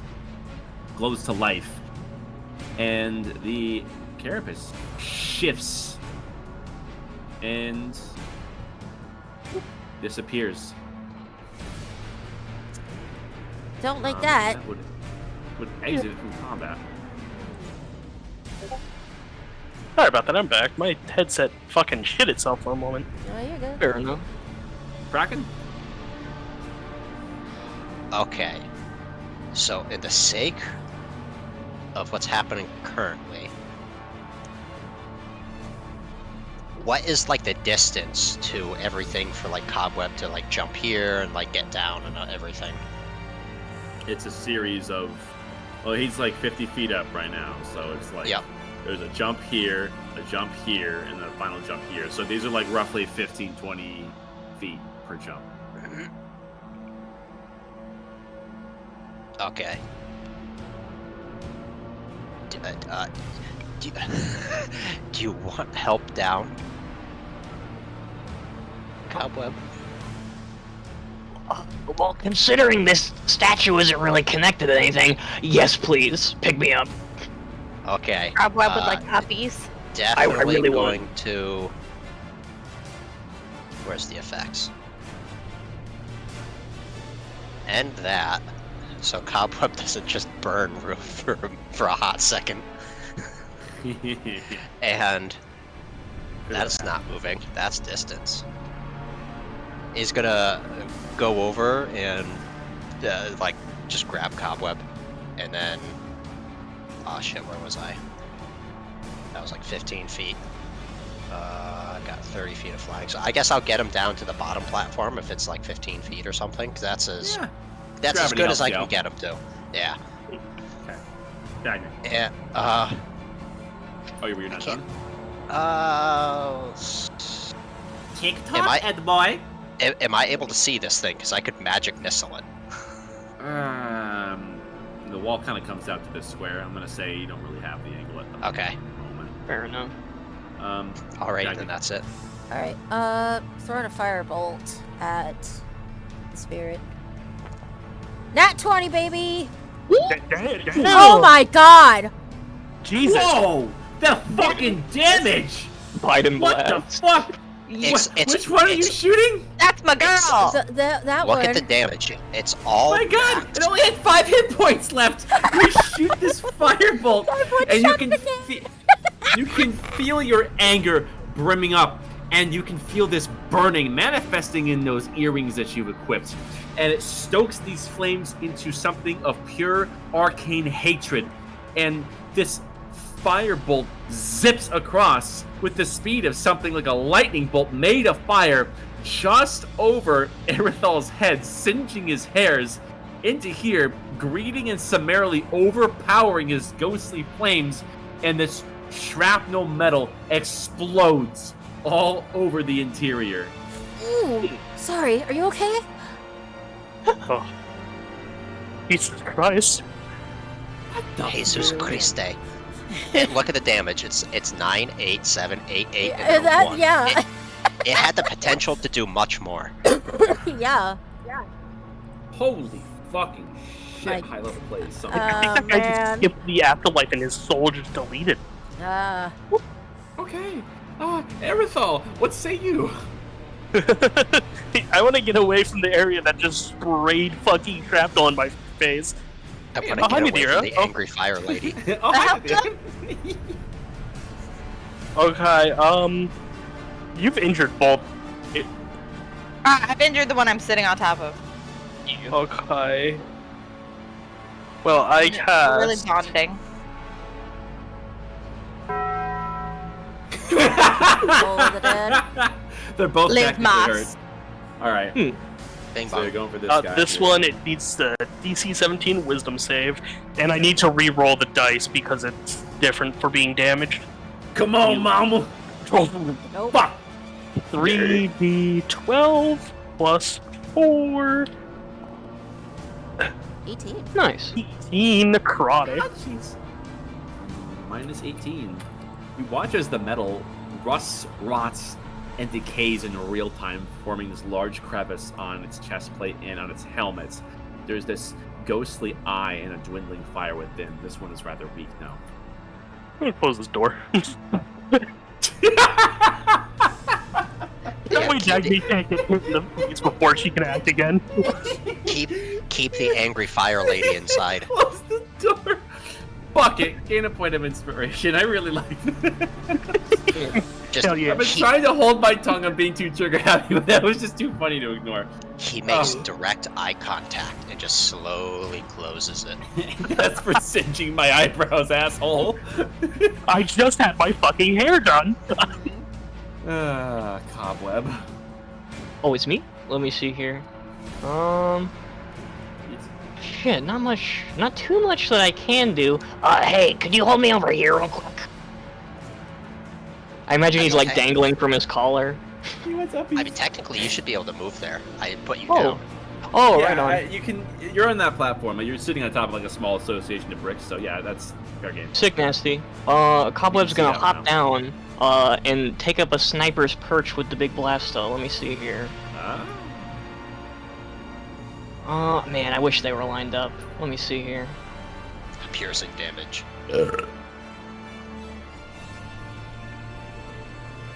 Hiya. Fuck, that's really bad. Is it 18 though? I think I hit. Yeah, that hits. Right Our on. AC's kind of poo poo. All right, it takes the 11 damage. Oh, cool. Oh no. That's about it. Yeah, this javelin cuts straight through the decaying metal, courtesy of Erethal, and this thing gets impaled and sent flying against the statue here and goes lifeless. Nice. It's Right like on. firing a crossbow in Gary's mod. Yeah. Hey. Oh, I love the heated rebar. All right, constructs. These things will fight till the end. 2 more attacks coming towards what's your buckets? Let's see. Okie dokie. 2 18s. Yeah. 12 and 15. Boop. You taking half? You've been taking half all this fucking time. Are you shitting me? Air I'm not element. doing Oh my Hey. god. Attacks that are not magical, but these are magical. Motherfucker. Okay, I'm gonna apply them one more time.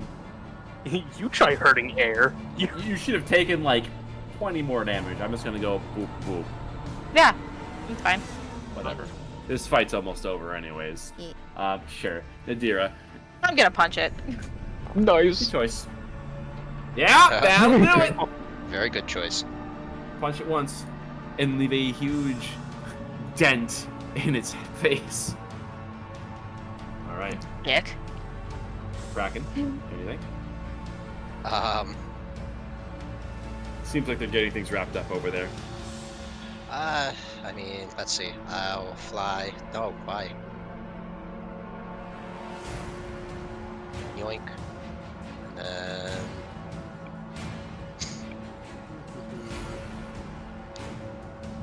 Yeah. 1, 2, 3. What's this? Okay. I don't And, think it and, needs just, any, and plank it. any introduction that definitely hits all three, creating these new holes. It's not much left hanging it together. Dagny, you're facing a door.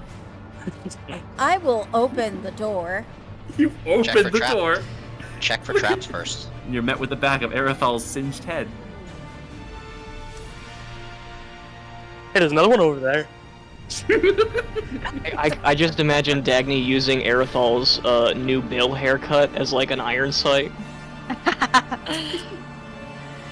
Yeah, I think she kind of very pointedly makes sure that the spell she's casting is like near his ear at least. Asshole. Man. And yeah, throw in another firebolt. Throw in a firebolt at the last one. Okay. Fair enough. 15. Believe it or not, that hits. Nice. How do you want to do this? Yes. You know what? I'm gonna make this funny.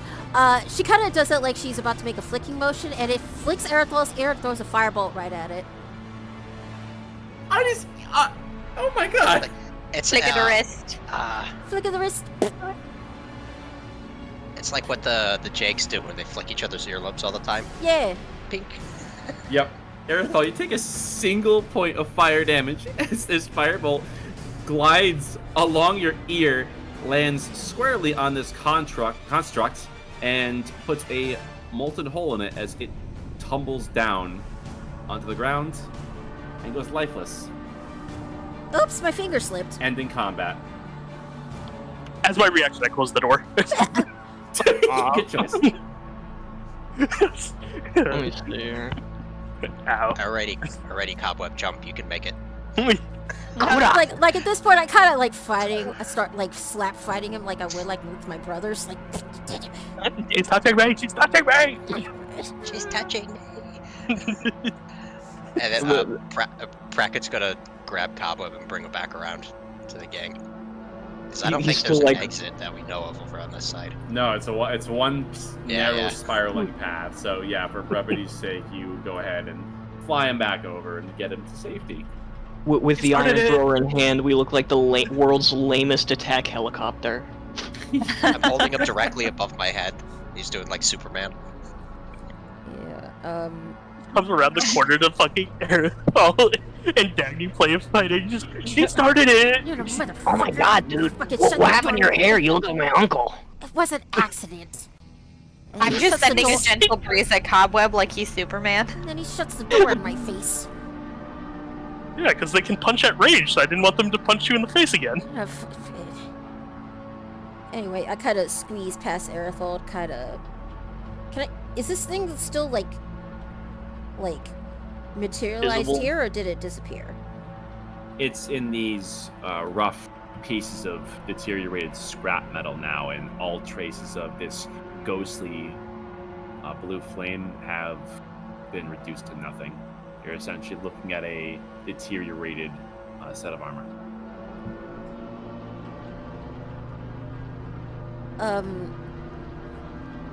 And I can say with certainty that these weren't here before. Like, I couldn't detect anything like that before. Define detect. No, Stormy, you didn't know those were there. Detected their presence or seen any sign that these creatures were around when we first came to the Twin Kings Foundry. I'm trying to think back if you've actually seen one of these or not. And I think you The armor looks familiar. Yeah, you have seen this once before, roughly looking at these things. The last time that you had visited this, when you had interrupted, there was some nobility, at least so they seemed, that were to themselves and the interior. And one of these was in their company. Looking down at this construct just seems a bit too jarring to be something that someone of nobility would be waltzing around with. What's more, these are constructs. As far as you're aware, the Auroran Dawn has largely discarded the use of all constructs because of their affinity for gaining intelligence when exposed to the core of Helios.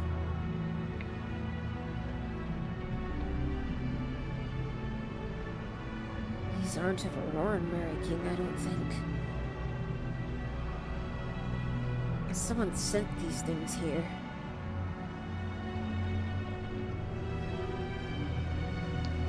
Well, It's almost like they knew we were here. I mean, this kind of a little far-fetched theory, but perhaps Ragni has placed safeguards all the way up here to defend, just people who are rather important in this way, and these are just his creations of some Okay, kind, I know or- you said it's deterring, but is there any identifying marks that would signify that this is Ragni's work? Roll investigation.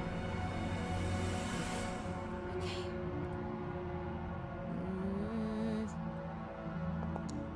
Nat 20. Let's G30. go. Looking down at this scrappy remains, you get the idea that if Ragni were to have some form of protection detail in a place like this, he would probably create something that's a bit more robust, more impressive.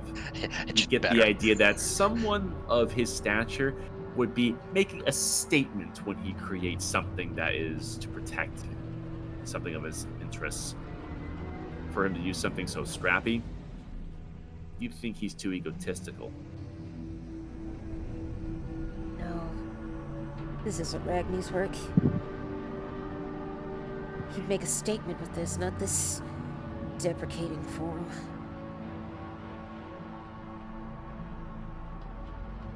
Needless to say, we need to keep a sharp lookout. We need to be on our guard now. if I had to make a guess, I'd say it's probably the New Dawn. If the Angel of Could be Death possible. truly is speaking into their ear, they'd be one of the most well-informed players. Well, they had that rune thing you saw in their hand before, right? What was it of? It does smack Um, familiar. Yeah, Cobweb. There is a strong resemblance of the inscription rune that was carved into the retriever as what you saw digging into the flesh of the hand of the acolyte on the bridge. Well, it seems we're gonna have to keep a lower profile, I guess, than we thought. Damn, everyone wants us dead. This sucks. Well, there's no, direct evidence saying that this was put here for us. I think it was put here because maybe they know the Farseer or something important is up here. So they're thinking of just getting somebody important rather than a specific somebody. Yeah, well, But that's a pondering as we go. I think we should definitely keep moving because who knows what else is ahead. Yes, let's go. Proceeding down the spiral staircase. Yes. All right, We're going down the down stairs. you go. And we're going to take a 15. Okay. Alrighty. I think we're all good. Yeah. One more. We have to get the retard out of us before we continue, because it accumulates over time like a goddamn air filter. We You have just to need prune the tism. ADHD. Oh, Daddy, chill. yeah, What the hell is even that? right there.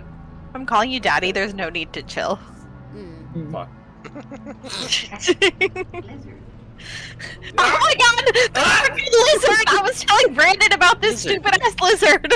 All over my FIP! What's it even from?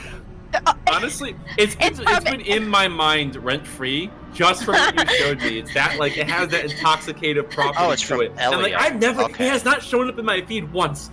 But once it does, oh god. Meanwhile, I'm just telling Brandon all about this fucking lizard at the beach. Ugh. It's from Elio.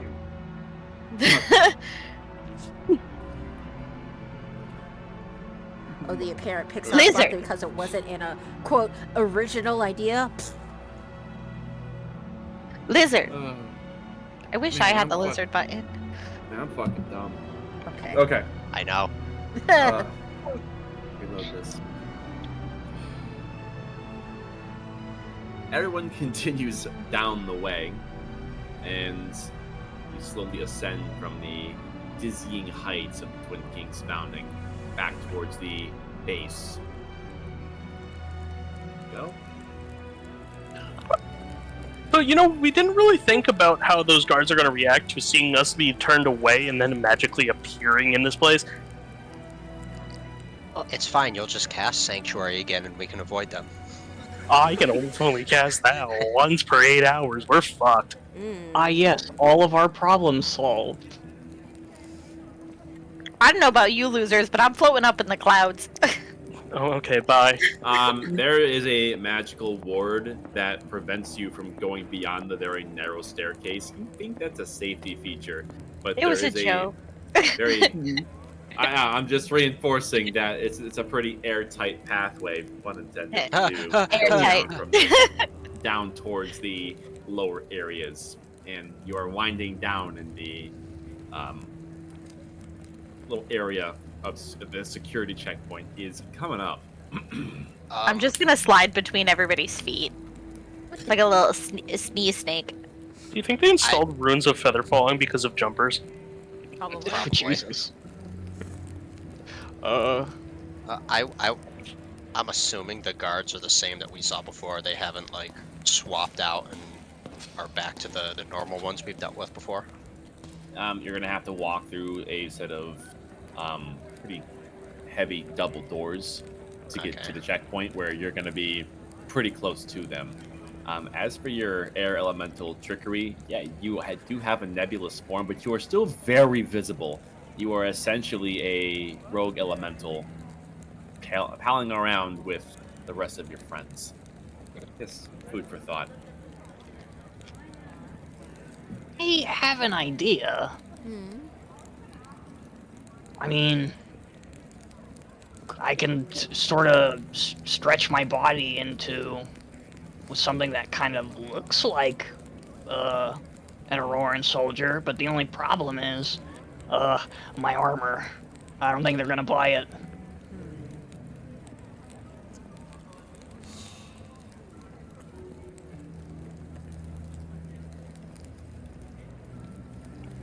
Well, I mean, You think they'll buy us getting lost on the way to the bathroom?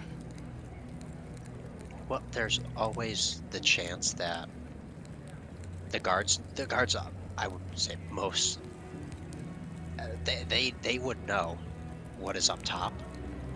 So I don't think it would be too far-fetched that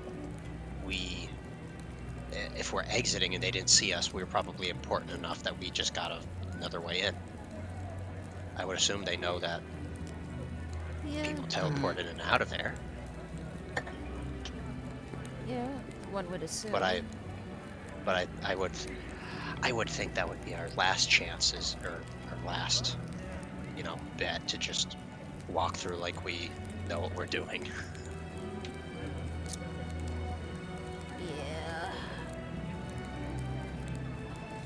Either that or we dress Nadir up again and pretend she's a noble we're accompanying. We are not playing this game again. No. Oh, I'm just saying that's an option. Well, I could wear the dress. Is the security checkpoint the only exit, or is there another exit we could probably take? That you know of. Yeah. the king's arrival is nigh. You figure security is probably heightened.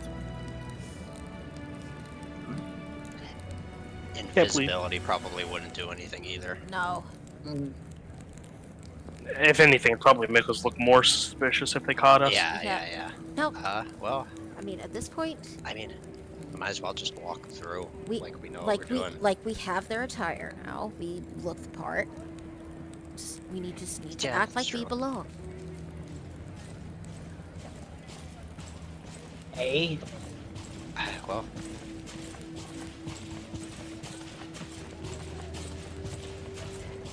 You go first, Becky. I mean, I'll go first if we're really that worried. Fair This- enough. I mean, you'd probably Here. be like the best for when it comes to actually talking to you, seeing as you know the protocols and stuff a bit better than us. Yes. Yeah, but and the downside, if I have to use my station, I'm kinda AWOL, and people in another city already knew that, and it hadn't even been a day since me leaving, so there's also that.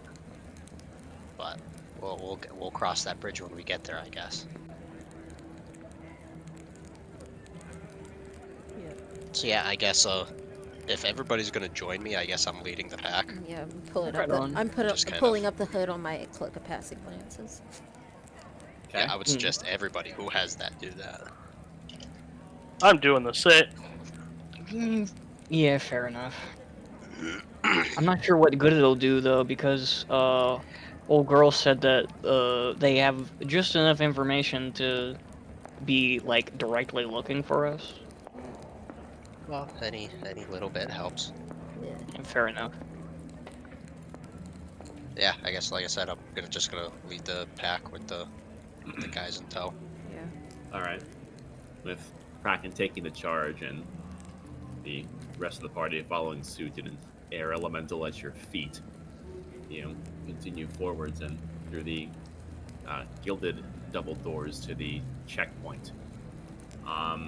Moving forward, you look ahead and can see that the two Auroran officers from before are still at attention, and they are facing away from you, and it looks like they are currently dealing with two noblemen on some affair which you're not able to get a good reading on at a glance. You can see that there is a desk with a series of ledgers in different arrangements. You think this is to keep track of people who are moving in and out. In moving through these doors into this space, party gets several paces in, and you hear a sudden ethereal alarm over your heads. A single chime where both of the officers spin around, and you can see that they have these almost like these electric glaives that are off to their sides, and they both grab them and point them straight at the party, and one of them calls out, "Rogue Elemental!" oh shit. Nadira, drop your form, please. I immediately drop. I forgot Drop that your you like that. form and assume your humanoid stance, and these two guards approach you with these now flickering lances. Against the wall now. Okay. Everybody or just her? The group, Right? unless if you have something to say. Oh my god, there's another one behind you! Actually? Yes. God. Your choice. Roll performance or deception. Deception, because. I'll give him my inspiration. Oh my god! Right on. Let's see here. Oh, +2. Let's go. Hold on. Just double 14. Yeah. 16. Okay. Let's see how they do here. Come on.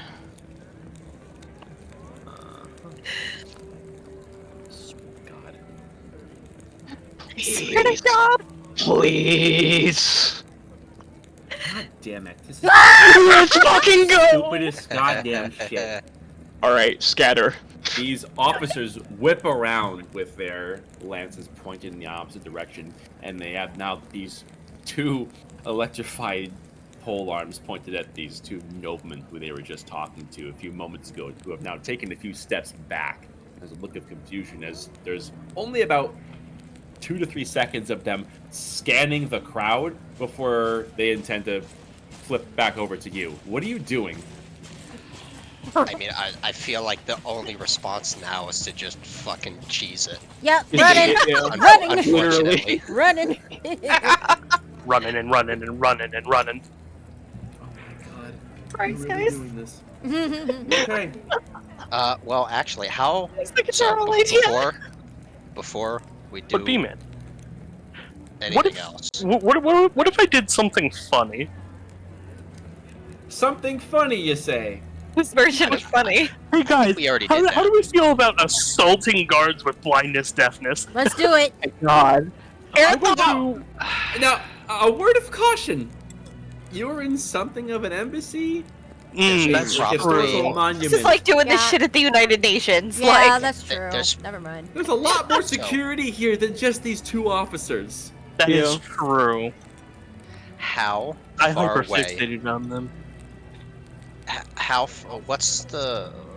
What's like a place that we know that's somewhere nearby that we can all like meet up to?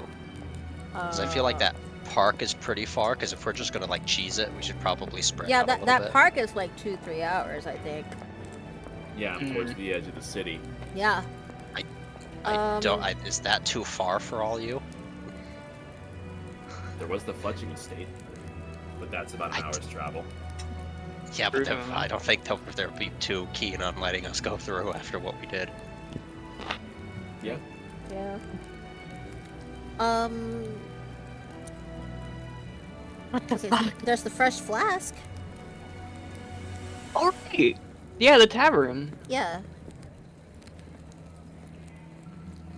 I mean, I guess we could meet up there. I don't know how far away it is. Mm. Actually, I should probably. Kraken should actually know. It's near the fledgling estate. I remember that. Okay. I guess. So Make a I run guess for it. if we're gonna spread out, we'll meet there. yeah. And Kraken will say that in just the group's minds. Yeah. Okay. What the fuck? Yeah. Okay, And I guess let we me- just fucking cheese it. I guess I don't know at this Let me- point. Get It this. would have been easier to just stay and let them Probably. interrogate us. Well, not with all the crazy bullshit we have on us. They're gonna find all our wizard weed. Wizard weed. Yeah, it worked out so well for us the last time we did that. Yeah, last time we Did it, though. cooperated, one of their officers got killed, and now it's getting blamed on us. Yeah. Like, Okay, let me get this straight. So, you have this very brief window to do something, so you're gonna scatter like cockroaches into the crowd and reconvene at the fresh flask. Is that the Unless plan? we could think, unless we think we could just talk our way out of this, it just. I mean, these we are could the just say same that we're- officers that have those gilded circlets on their head, and they seem to Yeah. take their job very seriously. This is going to be a tough sell, especially now that you've officially fucked with them. Okay. yeah, that was not. We run a prank YouTube show. No. No, we honestly at this point our best bet probably is running, because now we fucked with them. Now we fucked mean- with them. I would. This is a far-fetched too, but we should also assume that those guards are in contact with the Farseer, just like the other ones were. If they're here guarding it, they've got to have some sort of like knowledge Connection. of that. Yeah. You remember And we that there was a dialogue when the Farseer was urging you to enter her sanctum again, that she doesn't necessarily have a leash on these guys like she did with the previous Sentinels. Yeah. Yeah. We need a distraction. I don't have anything else possible that I can think of other than either option A, run away, option B, just get searched and hopefully we can move on. Or talk with them or something. I have something, it just wouldn't be any more helpful, and especially if I got caught doing it. Yeah, what was the plan going into the lobby as an air elemental? Yeah, I don't. No, people were gonna freak the fuck out. I mean, After I feel like high in this, security, they're gonna not let any shit slide. Yeah. Really, there's no That was a druids very down poor here. decision. I didn't know that Nadir was an air elemental. Still, fuck. Should've. I didn't That's know it was gonna fine. be like Narrate walking you into moving through Gitmo. still in your air form just to double check and you didn't say anything in opposition. Just wasn't expecting it to be like Gitmo. Hmm. Well. I think talking to them, personally, I think it's a better bet than running. We're gonna have to face the king. These people are gonna recognize us. Like, they're not stupid. All right, let's take a vote. All those in favor of trying to talk to the guards, say aye. I personally, but I clearly am the only one. All those opposed? yeah. Yeah, I don't know. We pissed them off by doing that. Well, first of all, we had to go through the checkpoint anyway. They were going to figure out. They have ways of detecting auric energy. We weren't going to get out of a routine search, and we don't have a lot of time left. I say we Okay. just run. Theoretically, we do scatter like motherfuckers. Between us and the checkpoint, how many guards can I see? Including the two officers that are here, you count 8. Jesus. Okay. That's a whole lot of chances to be tackled. Yeah. Or stabbed. Yeah. 8 guards. So what? We would just say, just kidding, guys. My bad. He's psychotic. He's... No, fucking, So right now, it still seems like the general consensus is run. I just wanted us to at least know what we're running into. Running with 8 guards is a horrible idea. Yeah, that's a bad idea. It's a bad idea. It's a terrible idea. Casting spells against them is also a really bad idea. Even if it's just non-damaging spells. I mean, who knows what they have for precautions against spellcasting in this type of That area too. anyway. So, I guess. I'm still of the opinion that we weren't getting out of here quiet anyway. No. I mean, you're free to run. Yeah, matter of fact, hold on. I'm gonna burn all my Sork points for a 2nd level spell slot, and 1 for, what is it called? Subtle spell. I'm gonna Misty Step. What? You get I a mean- significant lead. Oh, And okay, so burn he was Misty able to Step. cast a spell. 30 feet. in Yeah, a but he also did favorable it direction. subtly, so no one knows that he cast Well, it. That I would say that means there's not like a general alarm or something like that for that is really my thought process. Mm. If there was, you already passed over it. Yeah, that's true too. Yeah. I mean, I just seeing Cobweb teleport off. I guess this just fucking cheese it. It's a terrible idea. A At this horrible, point. horrible freaking idea. It is literally the only option. Yep. We don't know what'll happen if they versus 8 people and running.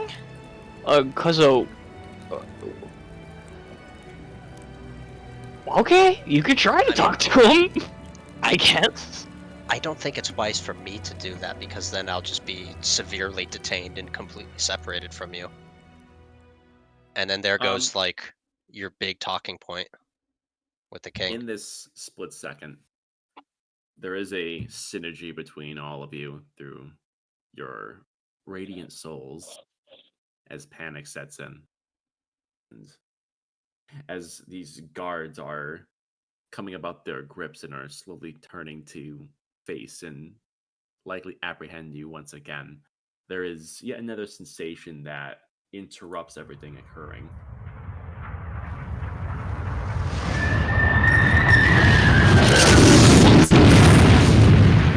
Dex What saves the to the party, please. Of course. fuck?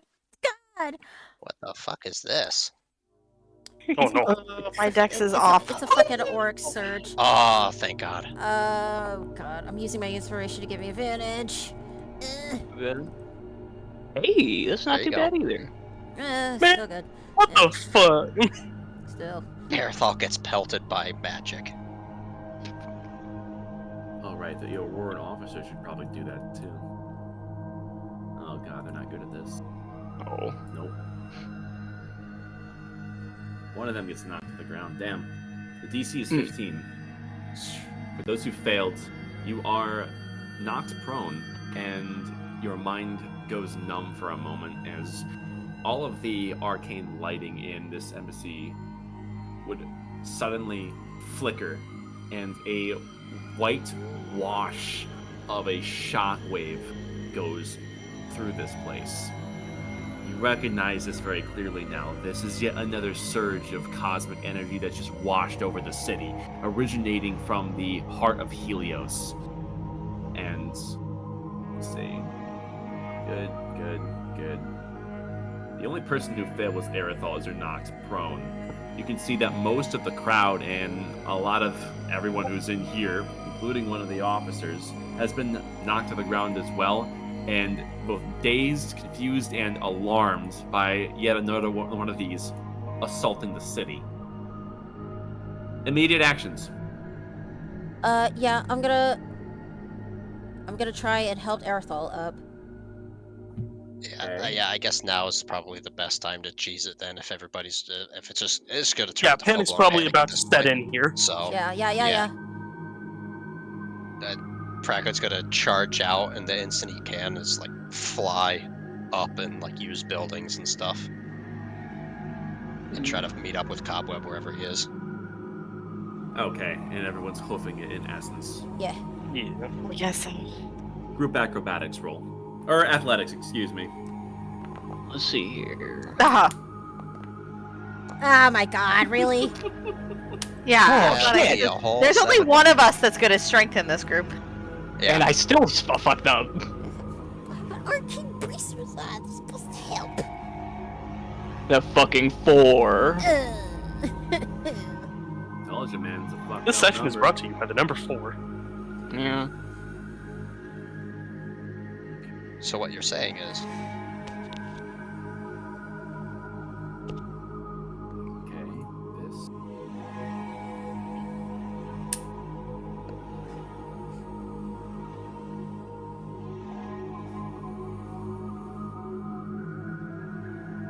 I see.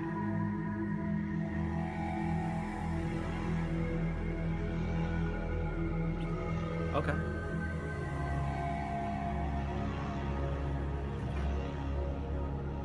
Oh, that's pretty dog shit. Yep. Quickly running out through one of the exits, the party is a bit dispersed. And there is unrest and fear that is stoking the hearts of those in the streets. 1, 2, 3.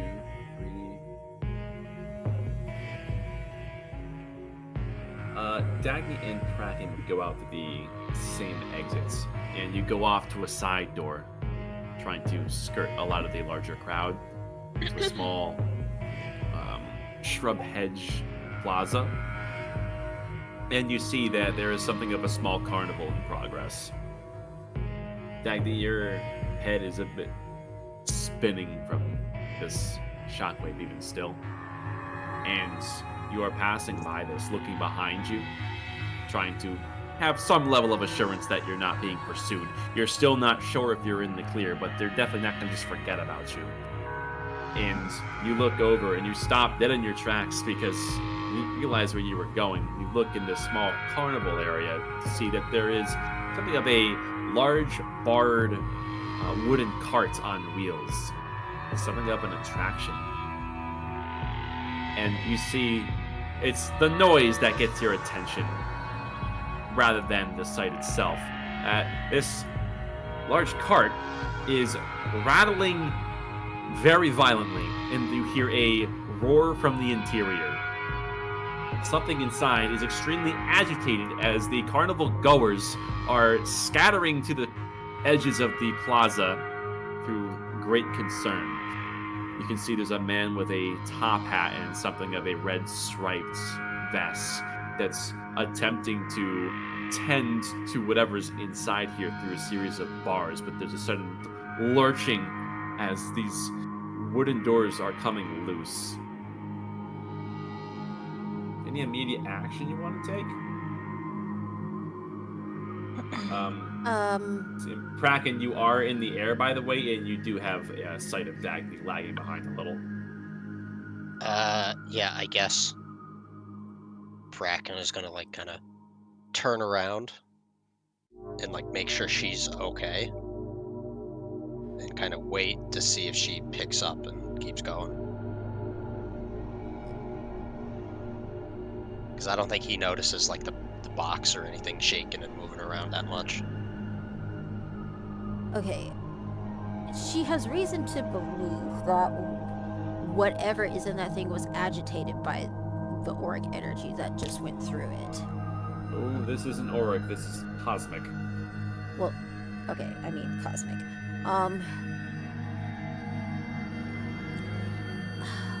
But at the same time, she can't risk it, so she's gonna keep moving forward and running away from it. Okay.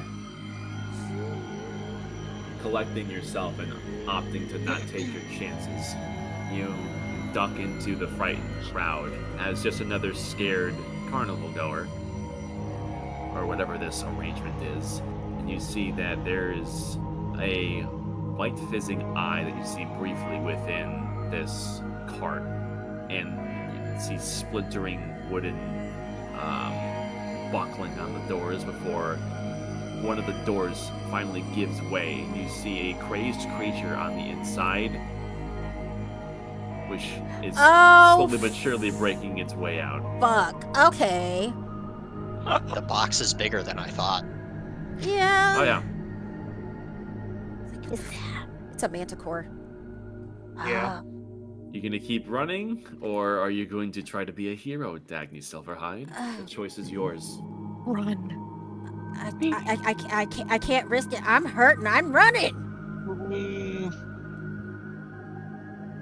Opting to think ahead and think of the larger picture, you steady your nerves and run off as this thing breaks out, and a series of concerned crowdgoers break out into a series of screams.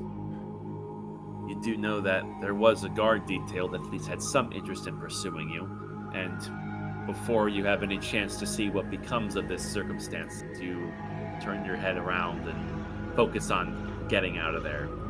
Kraken, you have a view of this as well. You can see Dagny is making her escape, and you do look around and with your... What's your passive? My passive perception is 17. You can make out the dots of familiar faces in the further crowds. You can get away should you choose not to act any further. I know there were guards technically going to be chasing us, or theoretically. From the spot that I'm at, am I able to see any other guards in like the immediate area? Because I think, Yes. at least in... Yes. Okay, There's a yeah. few on the outside that are not quite up to speed on what you were doing. They're more concerned with the chaos that has erupted in the general public. Yeah, I think it's just the guards will be able to handle this better off, especially since we're on a time crunch. Even though, like, morally, I think Kraken would at least try to help, but at this point, he's not liking what he has to do, but he's gonna keep going with Dagny, run off. Very well. Was your intended destination as a collective still the Fresh Flask? Yeah, the bar, yeah. Yes. Mm-hmm. It's about an hour's travel. Give me 1 moment.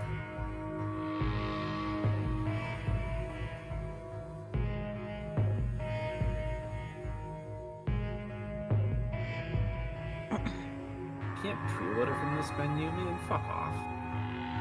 Whatever. We'll do it.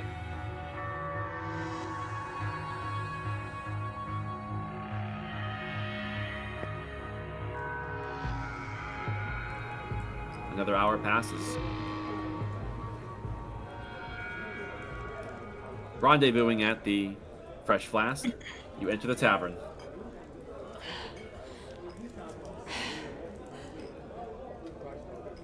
How crowded is it, especially with all the chaos? Given the chaos, there's only a collective of maybe 10 people in here at the moment. It seems like the goings-on outside are getting people a little too afraid to settle down to a tavern, enjoy a meal, and be merry. As you walked by, you did see that much of Auroran life has once again been disrupted. You can see there's a few, what looks like piles of strange stone that have been deposited in various places, indicating that there were avatars at work that had been disrupted and had their cords severed. The illusionary displays as you pass by were all barely functional, and some appear to have gone critical and have blown apart. There's general chaos and many people that appear to be in some form of need in one way or another. Either that or they're simply scared and making noise.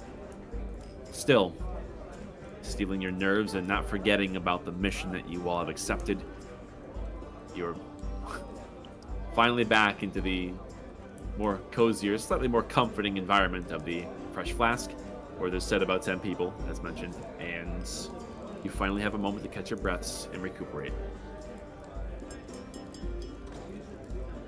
That was really fucking risky.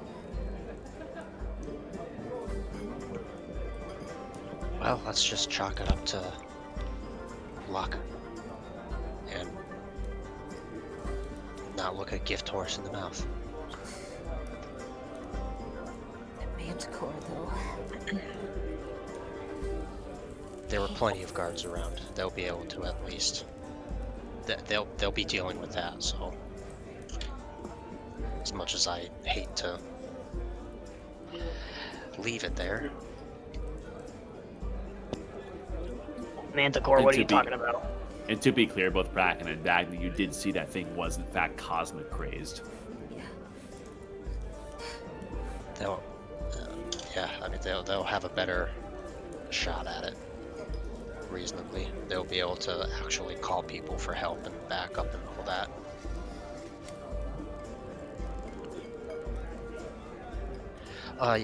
Cobweb, yeah. There was like a fair. I don't even know why it was even at a fair to begin with, but I guess some local carny or something like that had one as a show animal or something like that, and it seems to have gotten loose. Ooh.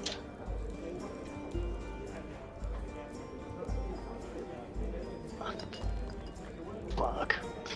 But we have bigger things to really worry about, especially where do we go next? Do we spend a little time here, or do we just keep moving?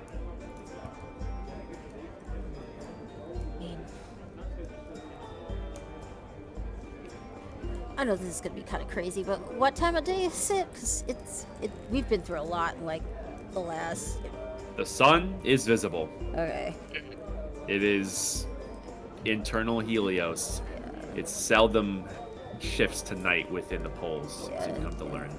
And it is, of course, illusionary. There's no such thing as true night. Yeah, and we got about 20 hours before we have to talk with the king. So. Correct. But we also don't know how long it's going to take for us to navigate those tunnels. So, Kraken, now that you have a second to think about this, you did mention it was towards the interior, which naturally means in the immediate proximity from the Great Pylon. Yeah. And you know, with decent travel, you can get there within, from where you are now, approximately 2 to 3 hours with decent modes of transportation. That would be taking like the quote unquote the buses or whatever. Yes, given that you're going to Okay. have to take a more subtle approach in the subterraneans, you expect it to be roughly double the travel time. So you're looking at anywhere from 4 to 6 hours to get there. To the tunnels, right? You said. Through the Not tunnels, just- like, okay. starting right now, if you were to follow the trail, Okay. Yeah. we're talking, 4 to 6 hours. And the place So? that they mentioned, you have heard of. My God, where the fuck was it? I've completely I don't lost think we my got a place. location. We just got a compass that pointed us to it. Yes. I don't think they said Yeah. anything about it. No, she did mention it. But your DM has too many notes for this session, so you have to Yeah, I excuse know. me. There's a lot of info dump. So while you look for that, I'm gonna just so if we were to leave right now, and I'll give a little leeway time for if we have any major interruptions on the way. We should get there anywhere between 4 to absolute most 7 hours. So we would have plenty of time to rest here, but who knows what else will happen, because these waves are becoming more and more frequent, and who knows what's going to happen down below with this. It'd be risky trying to rest down there. But like I said, I have no money. Pop-Up you has guys- money. Got a couple well, shekels stashed away. I mean, is it our money or is it your money? Do you 'Cause not I've used remember all when of- he sang here last time? That's right. What? You you did a little jig and got some Yeah, coin that out amazing ballad that you sang. You earned like 37 Oh, yeah. gold pieces. I have it written down. Yeah, like right off the top of my head. Yeah. Okay. There was also some scratching that. He sort of looks around. A book. Yeah, I could get us a room, I guess. Yeah. I guess he'll walk over to the tavern key. Yeah, it's me again. Looks over. Ah! Come back to give us another show, I hope. No. I am here to rest me old feet. I see. And press your vocal cords, I trust. The Mystery Loot Goblin is quite popular around here. Seems to become something of a local legend. Yeah, I am kind of the shit. Anyway, here's how much for a room? For you and your friends, let's call it 2 gold. 2 gold, man. You folks are mighty nice around here. And he clangs it on the table. Appreciate that. Yeah, well, business is a bit light around here as there's a lot of traffic of people moving around. Everyone wants to get in the right seat for the king, so it's not often that Sidonus comes this way. Yeah, Usually Leandros that we listen to, who's always yammering, but I suppose those times are over. yeah, too true. It could also have something to do with the crazy pulses going on outside. You get any of that in here? Goodness, we keep things simple in here and it's paid off. I really hope the efforts over in the crash site are making headway, because this is scaring everyone.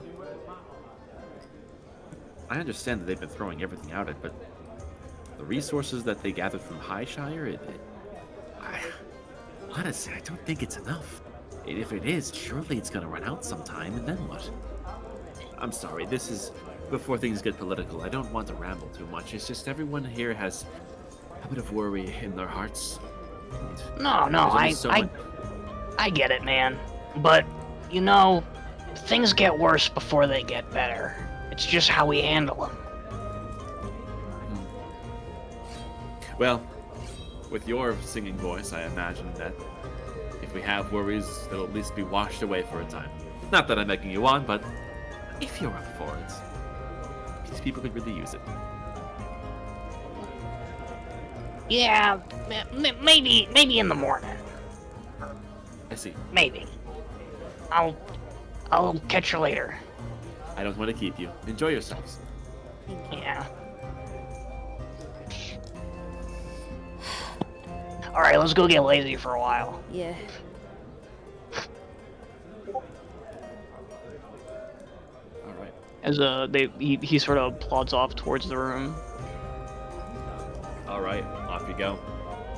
Down the Yeah, hall, where there is, as I mentioned the last time you guys were here, a lot of these rooms, many of them seem fitted for entire parties of travelers, where there's several bunk beds, where there's, on the larger side of things, anywhere from 6 to 10 different beds within a larger space. And one of these is designated to you, and you have the room to yourselves as the gentle music becomes muffled through the wooden walls, and the aroma of food and drink is still permeating, although more faintly, in this room.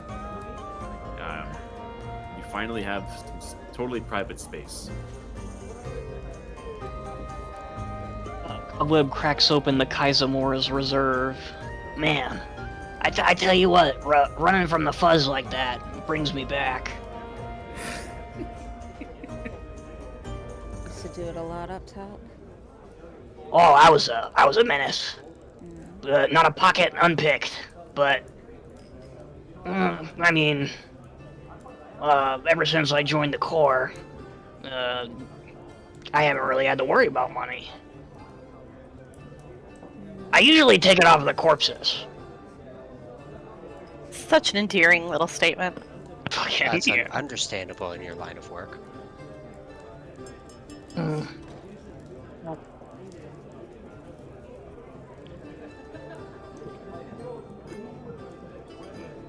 So what's the plan from here?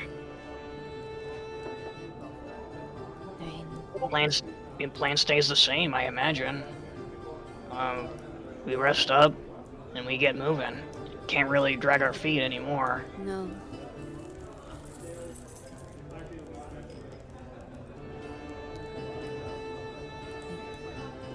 Time's really of the essence, and we have to try and get there with an ample enough of time. If we rest now, we should be able to make it there just in time. We would have more than a few hours to spare, Yeah. but who knows what's actually going to happen once we... Who knows where we're actually going to pop up either. I don't think... Yeah, we gotta where it is, but not where it goes. Well, we only really needed to get us close enough.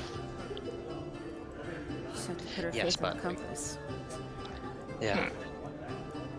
And I'm assuming you found it looking through your notes where it is? Oh, I was just going for the name. You Yeah, know the name, that yeah, it's- that's what I mean, It's yeah. pretty close to the interior. You did remember it as something of a regal stage that is reserved for either high performances or actual high addresses from royalty, either of the kings. It is known as the Regal Proscenium. Why is there a secret tunnel? And are the theater kids using this to go back and forth from all their weird things they do? Well, you remember. Well, Secret you would tunnel. remember from your info dump talk with the Farseer / Fulcrum that this is a path through the Heliostone base for which the city is created. This path probably is a recent creation that may not even last. Ah, okay. You're digging your way to the bowels of the city to find this to travel through.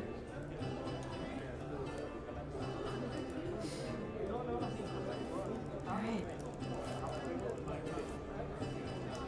Well, I suppose we sleep and then we move Yes. just as soon as possible, get everything done. Mm.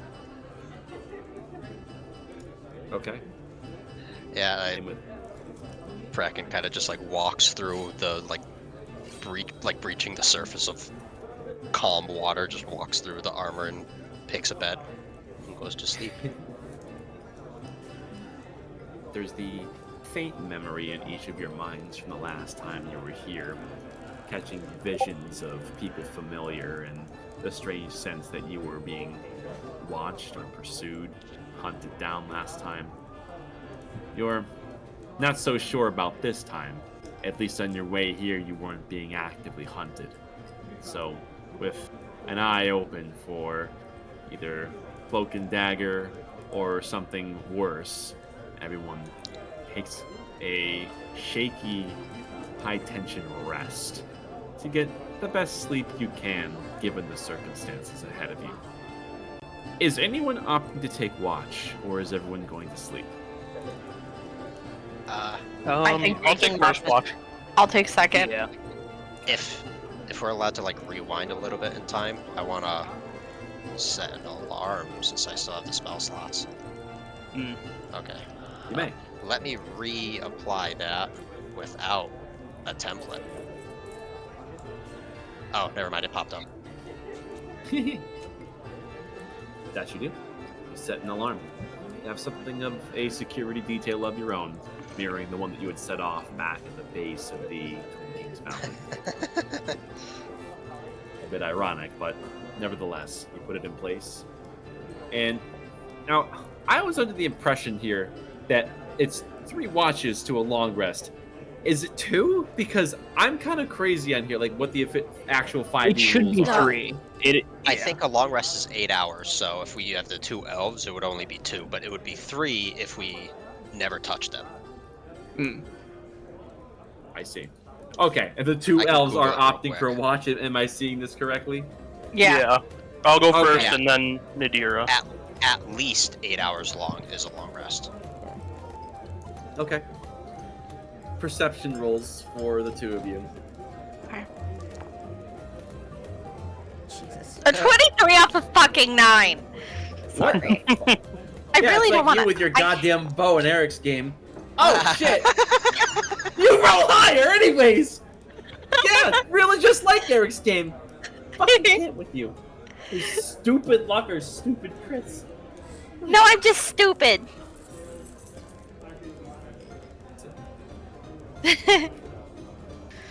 I'm gonna roll some dice. Earthal, what do we spot? He's watching, he's staring at the wall, seeing through it at the couple playing like poker in the other room. The funny part is, I unironically could do that technically.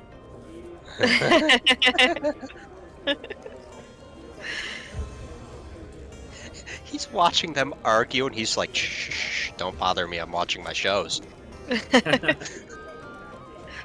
Erythal, through your watch, you keep your senses raised. There are things popping out of thin air and things looming beneath all the machinations at play.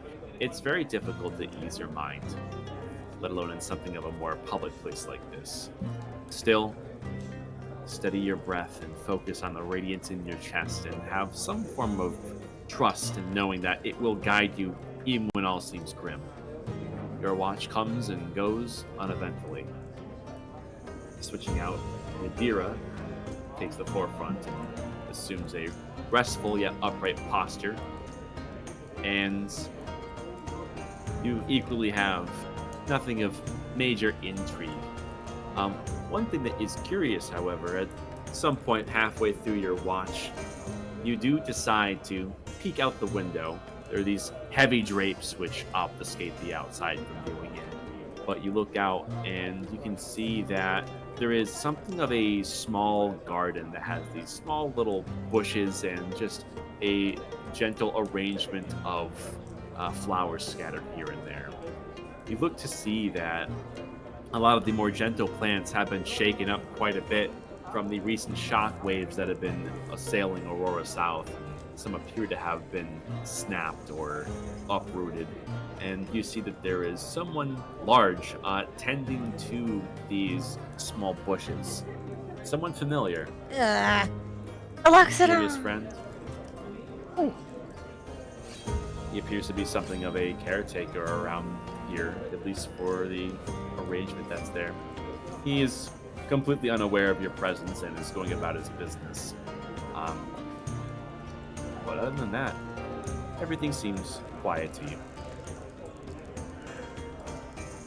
What a good elephant. I know he's not an elephant. Okay. Calling him elephant. Alright, I'm just gonna keep watching everything. I'm gonna just keep watching him because I think the idea of a big guy with little plants is honestly really adorable. But obviously keeping an eye and ear out for everything else too. Anything else, I should say. He continues his work for the better part of an hour and carefully cleans off his hands as the topsoil returns to the grass. And he has these modified garden tools that have these longer, thicker handles retrofitted onto them so he can use them easier, that he puts away into something of a small burlap bag. And he looks towards something he has tucked under a wrapping under his forearm, something glowing and arcane. It's a little less simple than his otherwise unassuming clothes.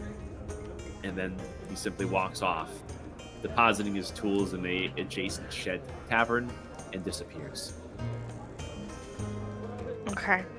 Did the shed he put his stuff in appear locked or unlocked? It's unlocked. It's a small wooden shed that's, you could only really, maybe think it's like a small little supply shed. Think of like the size of an outhouse with several shelves in it that you can store some simple tools and feed. Okay. Cool. But other than that, nothing of note is occurring.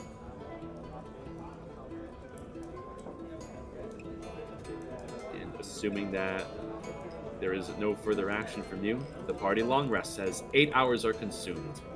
Okay. Long rest.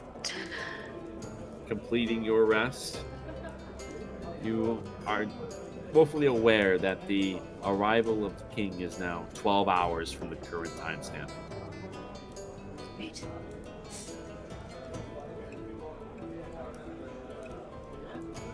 Alrighty, let's move. Yes. Once we are outside of the tavern, I will pull out the compass that Farseer gave us. It clearly points in the direction towards the pylon. And you can see that as you move it adjacent to the room, it actually has something of an intelligence to it. It takes a second whenever you switch positions in the room. It seems keen on pointing towards the door to the exit and kind of playing around, and as eventually everyone gets ready for the road ahead, opening the door and following it forward, you see the needle abruptly makes a 90-degree left turn, now instructing you to walk down the hallway. It does seem like this has something of a clairvoyant aspect to it, rather than just an omnidirectional pointer in a single direction. It is intelligent. It can navigate your environment. Sartographer technology, you wager? Definitely following it, keeping an eye ahead for anything out of the ordinary. Okay. And everyone is packing their things and allowing Dagny to take the lead. Yeah, why not? I was thinking about singing. Time is short. Fair enough. You guys think we got maybe a minute or two to spare? Why not? Okay. Cobweb goes over to the lute player and sort of taps him on the shoulder. Hey, mind if I cut in? He looks down. Oh. Well, I was just freestyling it. Of course, here. This is all yours. But you do know how to play this, yes? I've got an idea. All right. I'll trust you for it. I think we can. I don't know where the fuck I learned it from. As he takes it from him. Well, to each their own. Cobweb sort of looks down at the strings, and he begins to play. Let me see here. The wind doth blow today, my love, and fuse small drops of rain. I never had but one true love, in cold grave she was lain. I'll do as much for my true love as any young man may. I'll sit and mourn all at her grave for 12 months and a day. 12 months and a day, being up, the dead began to speak. Oh, who sits weeping on my grave and will not let me sleep? 'Tis I, my love, sits on your grave. I will not let you sleep. For I crave one quick kiss from your cloud gray lips, and that is all I seek. You crave one kiss of my clay lips, but the call of death is strong. If you have one kiss of my lips, your time will not be long. Love, where we used to walk, the finest flowers that e'er was seen, is withered to a stalk. The stalk is withered and dry, my love, so our hearts, they will decay. So make yourself content, my love, until the gods call you away. That's it. Oh my god! Jesus. Fucking sending it. No performance roll needed. The small crowd that's in here stops what they're doing to kind of sway back and forth sensually to your tone. And the lute has its way with your words intertwining to something of a very captivating performance to give respite to those who are worried of the state of the world. I promised myself I wouldn't give any more points of inspiration, but goddamn it, just take one more. Fuck.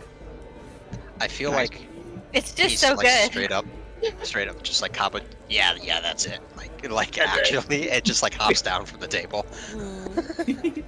You see there's a few small kids that give you a standing ovation as one of them is like flailing his arms, like barely even clapping his hands together. He's just a bit enthused and runs out to seemingly go tell friends of his. Yes. You guys don't think the rumors are getting out of hand, do you? Well, I would assume this is just spreading them more. Okay. let's get out of here. Yeah. Going off to leave?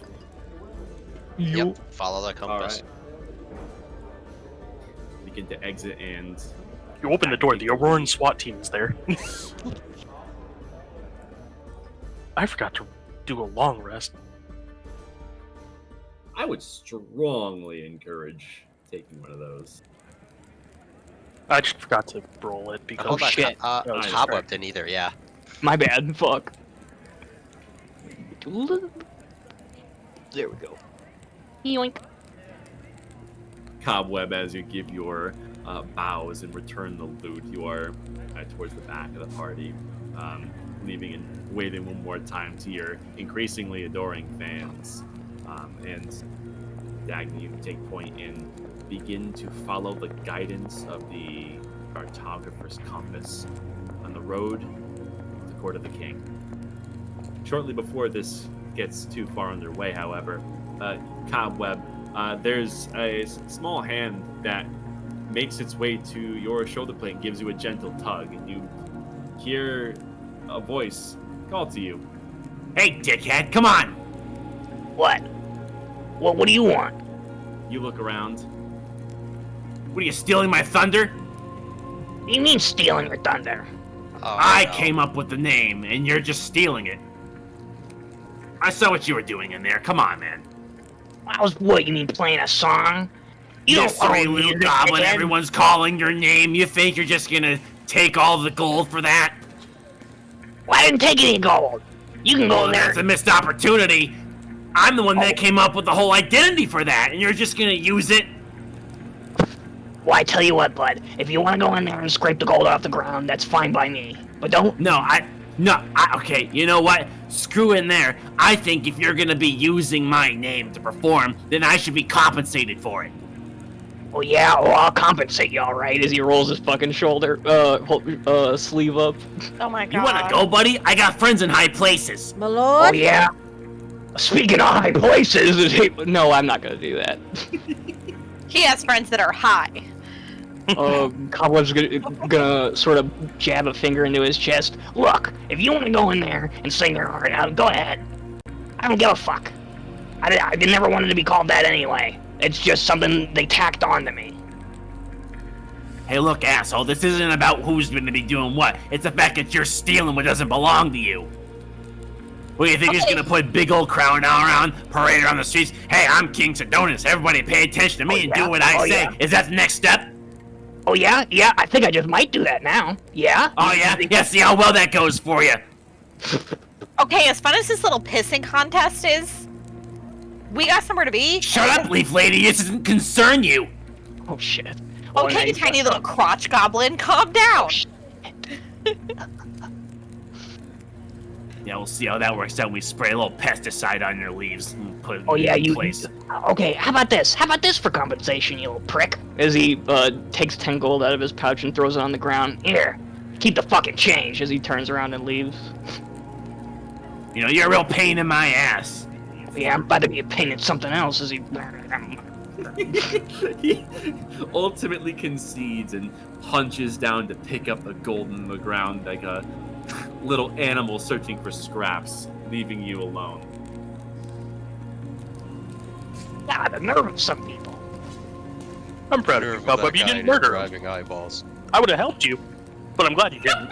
This is no time to be just killing goblins in the street. Let's move. Kind of fun though. I know, good. Hey!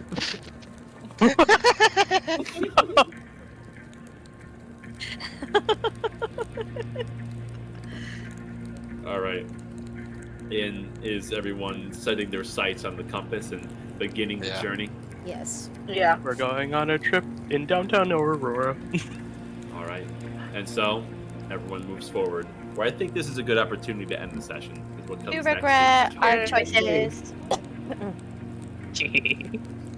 Okay, Oh, guys, so man. before people bounce, I have a fun update. So I just need to get the okay on the DM's design, and then the hoodies are officially getting made. Yay! Oh, hey, man. did they reply when we talked about the missing geometry? Their sorry. graphic designer was out sick yesterday, so they emailed me this morning they'll send me the edit tonight. So I was like, that's fine. They were dying. What are you gonna do? So I'll get the edit of it tomorrow, and as long as it looks good, they said they can have them made for beginning of next week. That's not bad. All right. Yeah. Yeah. So I know we have Amazon. You're out next week. Yes. And Shannon, you're working late, right? You're doing shit. So, Yeah, our little baby tech went off to vet school. Okay. Yeah. So I see it best that we skip next week, given that at the start we would have the 2 people missing, Yes. which isn't ideal, especially with what's coming next. Yes. We need everybody. Yeah. Seriously. So. More poor kinda- choice. Yeah, I kind of figured. So in this time when we have the intermission skipped next week, I recommend re-listening to everything that Fulcrum and the Farseer told you, because you really don't want to. I threw a shit ton of information at you. I Yeah, you don't did. like doing that, but you needed to hear all of it. Yeah. You trauma So- dump. Yeah, the video will be uploaded tonight. So Yet Okay. another banger in the books. yes. Mhm. Thank you kindly. All right. Good night, everybody. Good night. GG's.